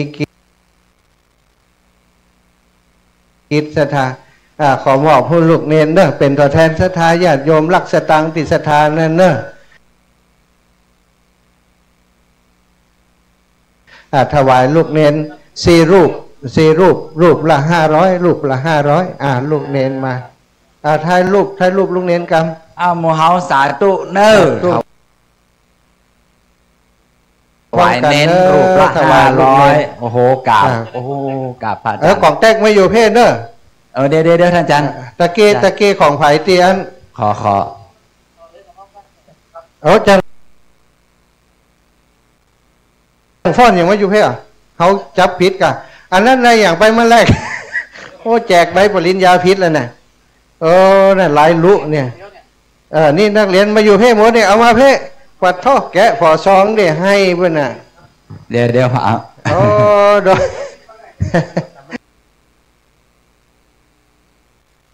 อันนี้ถวายสามเณรเอาให้ได้ซองสามเณรเอามาเพศว่าจะให้เลยถ้าตาลายนั่นน่ะเอาไปคืนตะกี้จอกแล้วเอาไปคืนเดี๋ยวนักเรียนนักเรียนท่านเอากองแตกไปครับอันนี้ช่างฟ้อนมาช่างฟ้อน จังก้อนครับผมกองแตกไปเอานักเรียน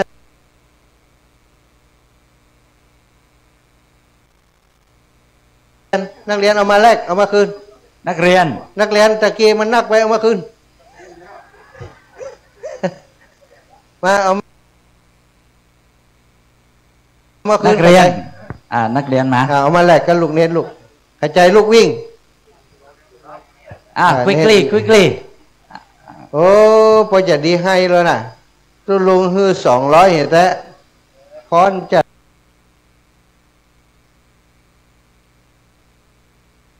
จัดงามเอาขจายวิ่งรอดมาอนาคตนางงาม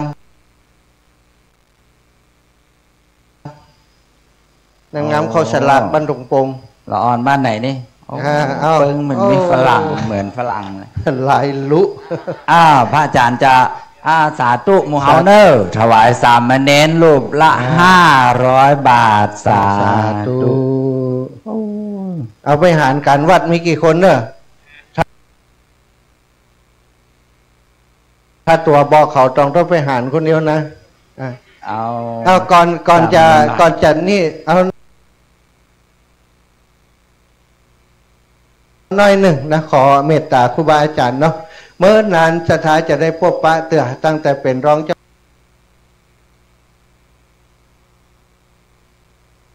าคณะอำเภอดอยหล่ออิฐวันนั้นงานหลวงปู่ก็ไปจะได้ไปเสกรรมท่านก็ติดงานตี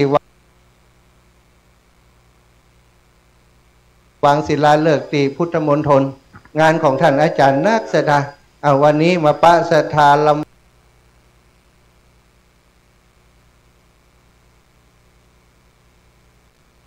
ปางแน่นหนาไข่มหันท่านอาจารย์หลายคนว่าศรัทธาท่านอาจา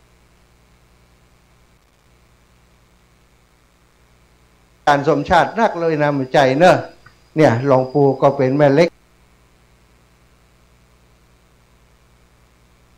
ดึงดูดหลวงปู่จะไปปุ้นเนอะเอาไอตีมมาเอาตีมมาหล่อเนาะหลักศรัทธาเลยมาท่านอาจารย์ใหญ่เขาก็บอกว่าท่านพระครูก็จะ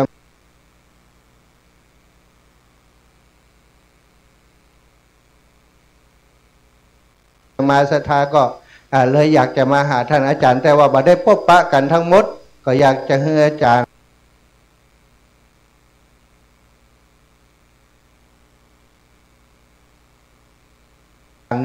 พบปะเราฮือศีลฮือปอนกับศรัทธาก่อนที่จะถวายตัวเนาะ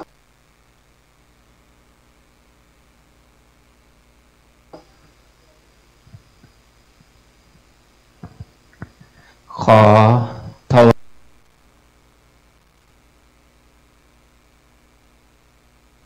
ายความเคารพหลวงปู่พระครูปฏิพานธรรมทินเจ้าวาดวัดพระธาตุม่อนจอมพอที่เคารพอย่างสูงท่านอาจารย์พระมหานพด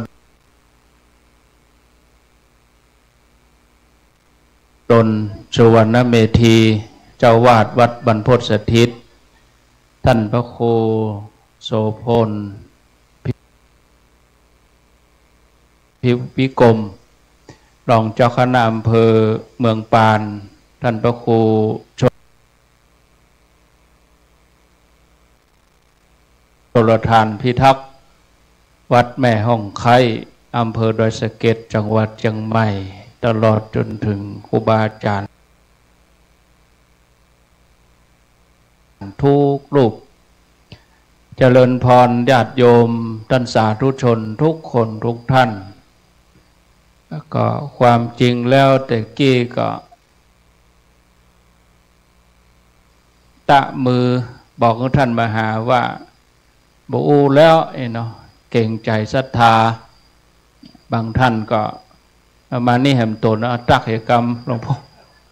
วงปู่พระโคอุดมศิริทัตน์วัดศรีภูมิมากับไว้สาก็ครูบาอาจารย์มาก็ทำให้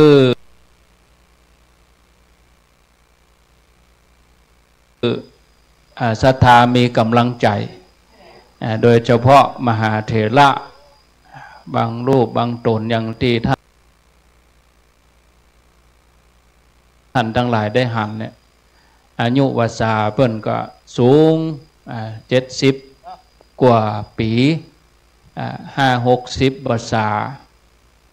ท่านก็ยังเสียสละเวลามาก็เพื่อให้กำลังใจท่านมหาสมชาติซึ่งท่านได้มีเจตนาเดินธรรมยาตราเอาความลำบากของตัวเองแล้วก็เพื่อประโยชน์สุขแก่คนทั้งหลายโดยเฉพาะการศึกษาอย่างท่านมหาท่านมีความตั้งใจสนับสนุนเป็นการสำนึกฮักบ้านเกิดหมู่เฮาอันเป็นศรัทธาที่ฟังท่านก็ดีฮู้จักกันก็ดีก็อินดูท่านแหละอยากจะให้ท่านได้มีกำลังใจอาตมาเองก็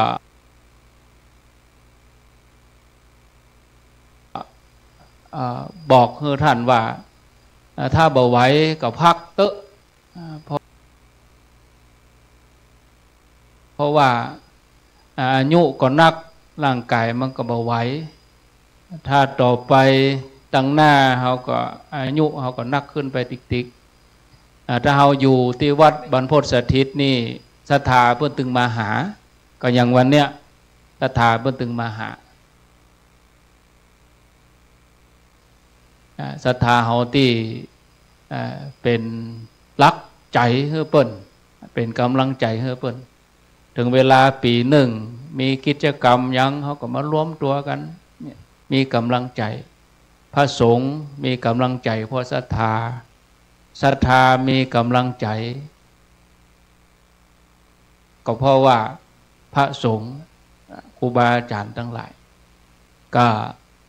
บุญกุศลที่ท่านมหาเปิ้นตั้งใจเดินมาตลอดก็ดีที่ศรัทธาเขาทั้งหลายได้เสียสละเวลามาก็ดีก็ขอให้เป็นพระอานิสงส์คือทุกท่านทุกคนจงมีสุขภาพสมบูรณ์แข็งแรงปราศจากทุกโศกโรคภัยผลบุญทั้งหลายนี่เป็นผลสะท้อนย้อนไปสู่ลูกหลานของเฮาที่เปิ้นบ่ได้มาได้บุญเสมอเหมือนเต่าเดียวกันก็ขออนุโมทนาทุกท่านเจริญพรหลวงปู่ก็ท่าปั่นป้อนลังป้อนแห้งเห็นกันหลวงปู่ท่าปั่นป้อนเอาก่อนจะปั่นป้อนขอให้มันน้อยแต่นะเฮาหมู่อย่างนักละแต่ขอว่าบุคคลคนหนึ่งที่ติดตามให้กำลังใจนะเกือบจะให้ทุกวันอ่านบทกลอนเพิ่นมันหู้ใจเฮาได้อย่างไรเนาะใจเฮากึดอย่างใดโยมแม่ครูนี่เพิ่นจะประพันธ์เป็นบทกลอนให้ทุกครั้งตั้งแต่ปีแรกมาจนถึงปีที่6ได้6เล่มปีนี้ก็ได้เล่มจัดใหญ่ก็เป็นคนที่ตั้งใจอุทิศอาตมาจะบอกอย่างนักเอาบทกลอนของแม่ครูลาวันกุยคำเป็นการขอบคุณศรัทธาญาติโยมที่ได้เมตตาอาตมาได้มาร่วมงานในวันนี้เนาะเรียนเชิญแม่ครูก็เอาไม้ให้เปิ้นทั้งลุมท่านก็ได้นะเปิ้นเป็นคุณครูศรัทธาเป็นคุณ16 ปีขอนอบน้อมพระผู้มีพระภาคเจ้าผู้รู้ผู้ตื่นผู้เบิกบานตรัสรู้ชอบได้โดยพระองค์เองแม้จะเสด็จดับขันพระปรินิพพานนานแล้วกราบนมัสการท่านพระครูปฏิภาณธรรมทินเจ้าอาวาสวัดอรัญญวิเวกคีรีหรือวัดพระธาตุดอยจอมพอพระมหาเถรานุเถระพระสังฆาธิการตลอดจนสัมมเณรน้อยทุกรูปด้วยความเคารพอย่างสูงนี้ตัวให้รู้จักผู้จำหลักการกลอนอักษรศิลป์นามแม่ครูลาวันกุยคำใครได้ยินก็หลงกลิ่นกาบกลอนสุนทรคำด้วยรู้รักภาษาไทยอำไพค่าเพราะเหตุว่ามันเขียนเพียรเช้าค่ำวรรณคดี วักทองพ้องลำนำคอยจดจำใส่กมลจนไปนาอันอานิสงส์ด้านงานการศึกษาจัดหาครูเพื่อปูทางสร้างปัญญาล้ำเลิศค่ากว่าการสร้างอย่างใดเอ่ย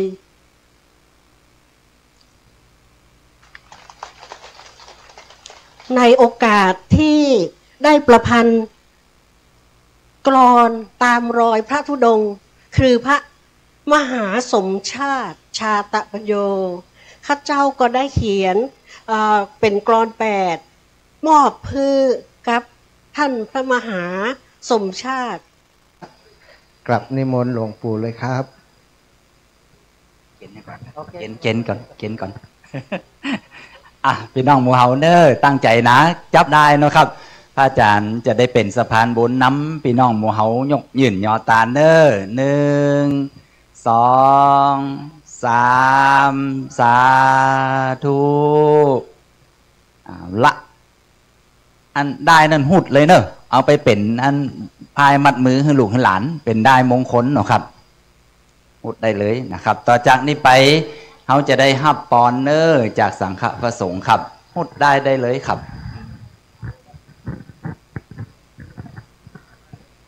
หลวงปู่สมโภชนีมาจากงู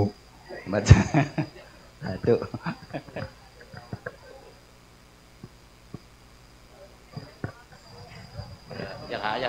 ขออนุญาตท่านครูบาอาจารย์พระเดชพระคุณท่านพระครูอุดมศิริทัตน์ผู้มีอายุพรรษามหาเถระขอถวายเคารพนับถือพระสงฆ์องค์สังฆเจ้าทุกรูปทุกตนเจริญสุขเจริญพรกับญาติโยมนักศีลนักบุญผู้มีบุญทั้งหลายทุกคนทุกท่านวันนี้เราได้มาร่วมกันต่อบุญเติมทุนต่อทุนเติมบุญคนมีสุขภาพร่างกายสมบูรณ์แข็งแรงมีทุกสิ่งทุกอย่างที่คนทั้งหลายเพิ่นพึงมีและเราทั้งหลายมีโอกาสนักกว่าคนแต่หลายคนบางทีเพิ่นมีเหมือนเราทุกอย่างแต่บ่เหมือนเราเพราะเรามีโอกาสที่ได้มาต่อทุนเติมบุญอันเก่าของเราตั้งแต่บึดนี้วันพรุ่งนี้วันหือนี้ปีหน้าปีในไปถึงพบหน้าจาดหน้าบุญทั้งหมดทั้งมวลนี้จะได้ไป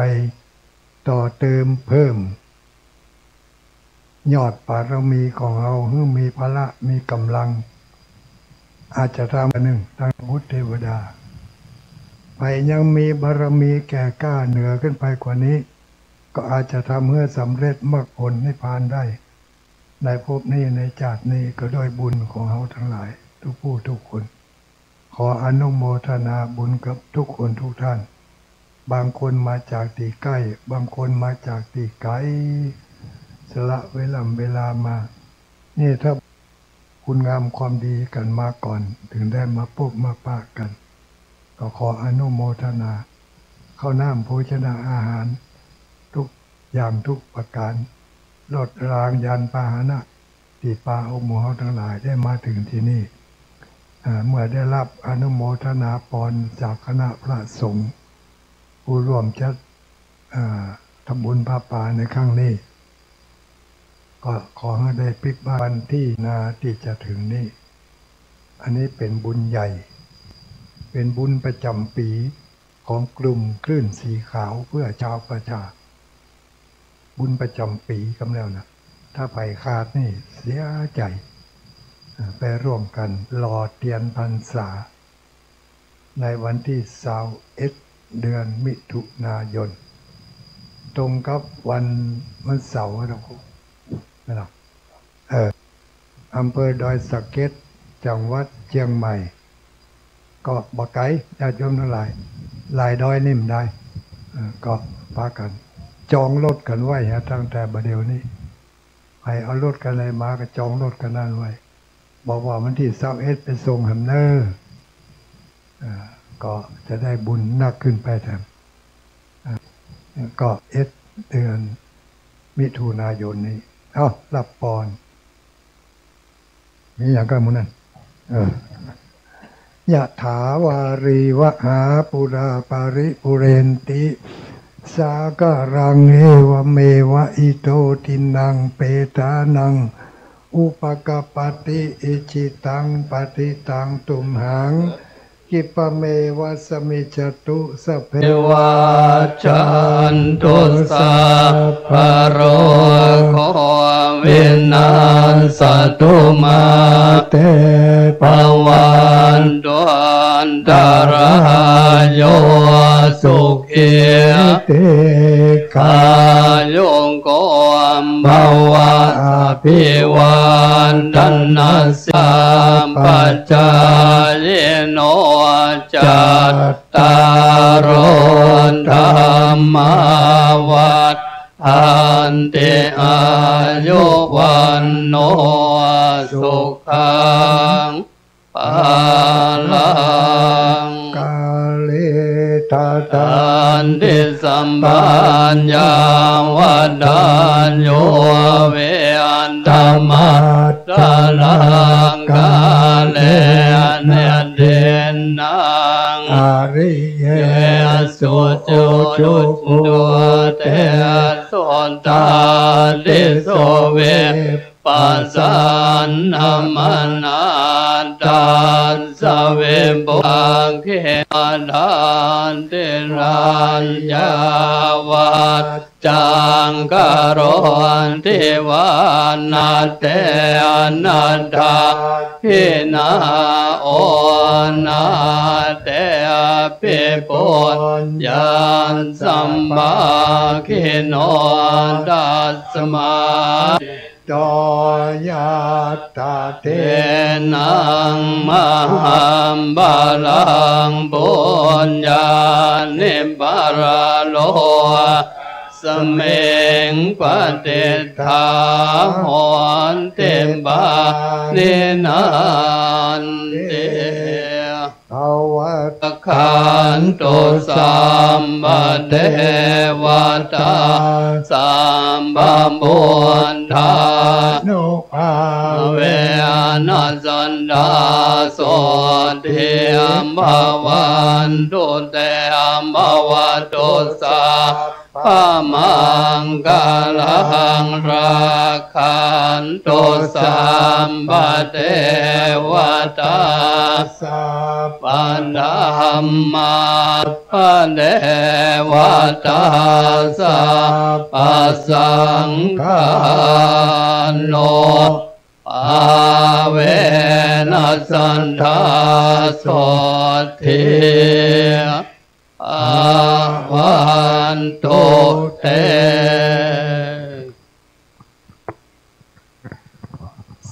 ประเพณีของเจ้าเหนือเฮาก็จะแผ่บุญกุศลคือเทวบุตรเทวดาผู้มีพระคุณทั้งหลายคือได้อนุโมทนาบุญกับเฮาคือได้อยู่เล่าเสาดีมีความสุขความเจริญเหมือนกันทุกผู้ทุกตันวันนี้เฮามาคือตานและรักษาศีลน้อตั้งใจอุทิศบุญนะครับอิตังตานากัมมังศีลากัมมังนิอัสสะมิงทาเนอาติคาตาติขายุกาสัทธาหนตุสัพพสัตตานังสุขีอัตตานังปริหารันตุมาตาปิตาสุขีตาหนตุปามุนจันตุสัพเพญาติสัพเพอาญาติกาสุขีตาหนตุตุกาปามุนจันตุสัพเพปิสาสัพเพยักขาสัพเพเปตา หนตุตุข้าปามุนจันตุสัพเพนักขัตตาสุขิตาหนตุตุข้าปามุนจันตุสัพเพเตวาสุขิตาหนตุตุข้าปามุนจันปาสัมปตินังสามินชันตุโวกราบลาพระเนื้อยกพิธีการทางศาสนาให้สามเณรน้อยลงไปก่อนเดี๋ยวเพิ่นจะเอาไปอุ้มบาตรตั้งอยู่หันเนอตามศาลานะเน้นน้อยนี่ปึงเนาะกับไหวพระเนออะระหังสัมมาสัมพุทโธภะคะวาพุทธังภะคะวันตังอภิวาเทมิเฮาได้เนอได้หมูนี่นะแม่เดี๋ยวเอาไปมัดตีนมัดมือให้ลูกให้หลานแม่คำมือคืนถ้าเกิดว่าลูกหลานตานเต้าให้ห้องก็ดีนึกถึงคุณครูบาอาจารย์นึกถึงบุญคุณของพระรัตนตรัยมัดคอนะอีปอยแม่ดีครับสาธุนะขอบคุณผู้ลงนานศรัทธาไผ่ใครได้ของฝากเนอะไปกุฏิของฝากอยู่ปุ้นนะสปะอยู่ปุ้นจะเอามาเพ่มันปอ เอาเฉพาะคนรู้ใจเนอะลงไปปุ้นเดี๋ยวจะไปแจกปุ้นเนาะตั้งนี้เอาเลยป่ะเอาได้เอาอย่างเลยคุณครูผอ.รักษาการมาอาจารย์ครับรักษาการคุณครูมาองทานเนอร์โอ้ตะกี้ได้ต่ำส้มไปของครูอาจารย์ได้ต่ำส้มนี่ยมน้องนงรักหีบครับก่อนหีบล่ะเดี๋ยวช่วยดูแลกันเงินครับนกสุกโยธินคุณครูอยู่ไหนผู้ใหญ่บ้านมาเดี๋ยวลุงคำนวณของใจเท่าไหร่ไปยกไปที่กุฏิอาจารย์ยกต้นไปที่กุฏิอาจารย์เอาคุณครูช่วยกันเอาผู้ใหญ่มาโจช่วยกันเอาผู้ปกครองมาช่วยยกนี้ไปปล่อยยกไปที่กุฏิไปเลยเดี๋ยวก่อนไปนับวัดใดตัวใดเอาไปเลย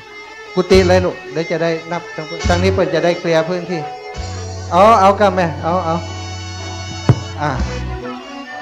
อาเลยแห่ได้เต็มที่เลย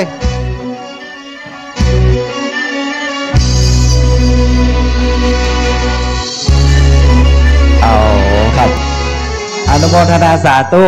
บุญกุศลทุกผู้ทุกท่านได้เหลือนิดน้อยหนึ่งครับได้เหลือนิดน้อยหนึ่งเดี๋ยวกันเนอะให้ที่มาขอตะกี้นะครับเดี๋ยวกันเนอะเดี๋ยวผมจะปลดให้เนาะทุกท่านเด้อได้มงคลหลวงพ่อพระครูบาอาจารย์ได้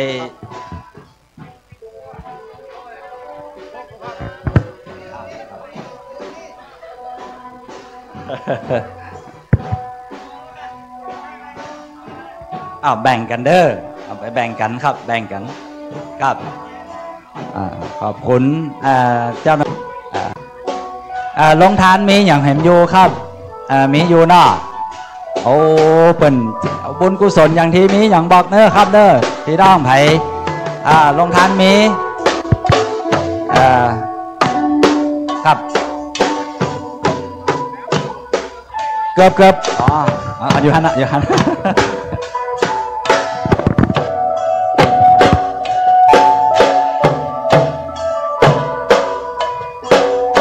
ครับลงทานยังมีอยู่เนาะเดี๋ยวครูอาจารย์จะไปตัวตรงเด้อ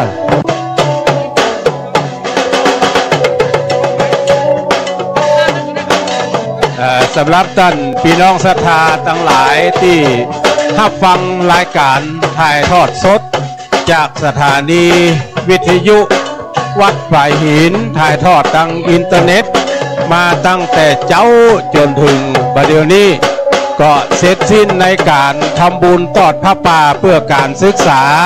โรงเรียนขนาดเล็กแล้วก็ขอนำรายการนี้จากท่านพี่น้องศรัทธาสาธุชนทั้งหลายผู้รับฟังรายการอยู่ยังวัดยังวายังบ้านยังจองไปก่อนนอกของท่านทั้งหลายได้อยู่ดีมีสุขมีอายุมั่นขวัญยืนเหมือนกันจุผู้จุคน จัตตาโลธรรมาวัฏันติอายุวันโนสุขังปะลัง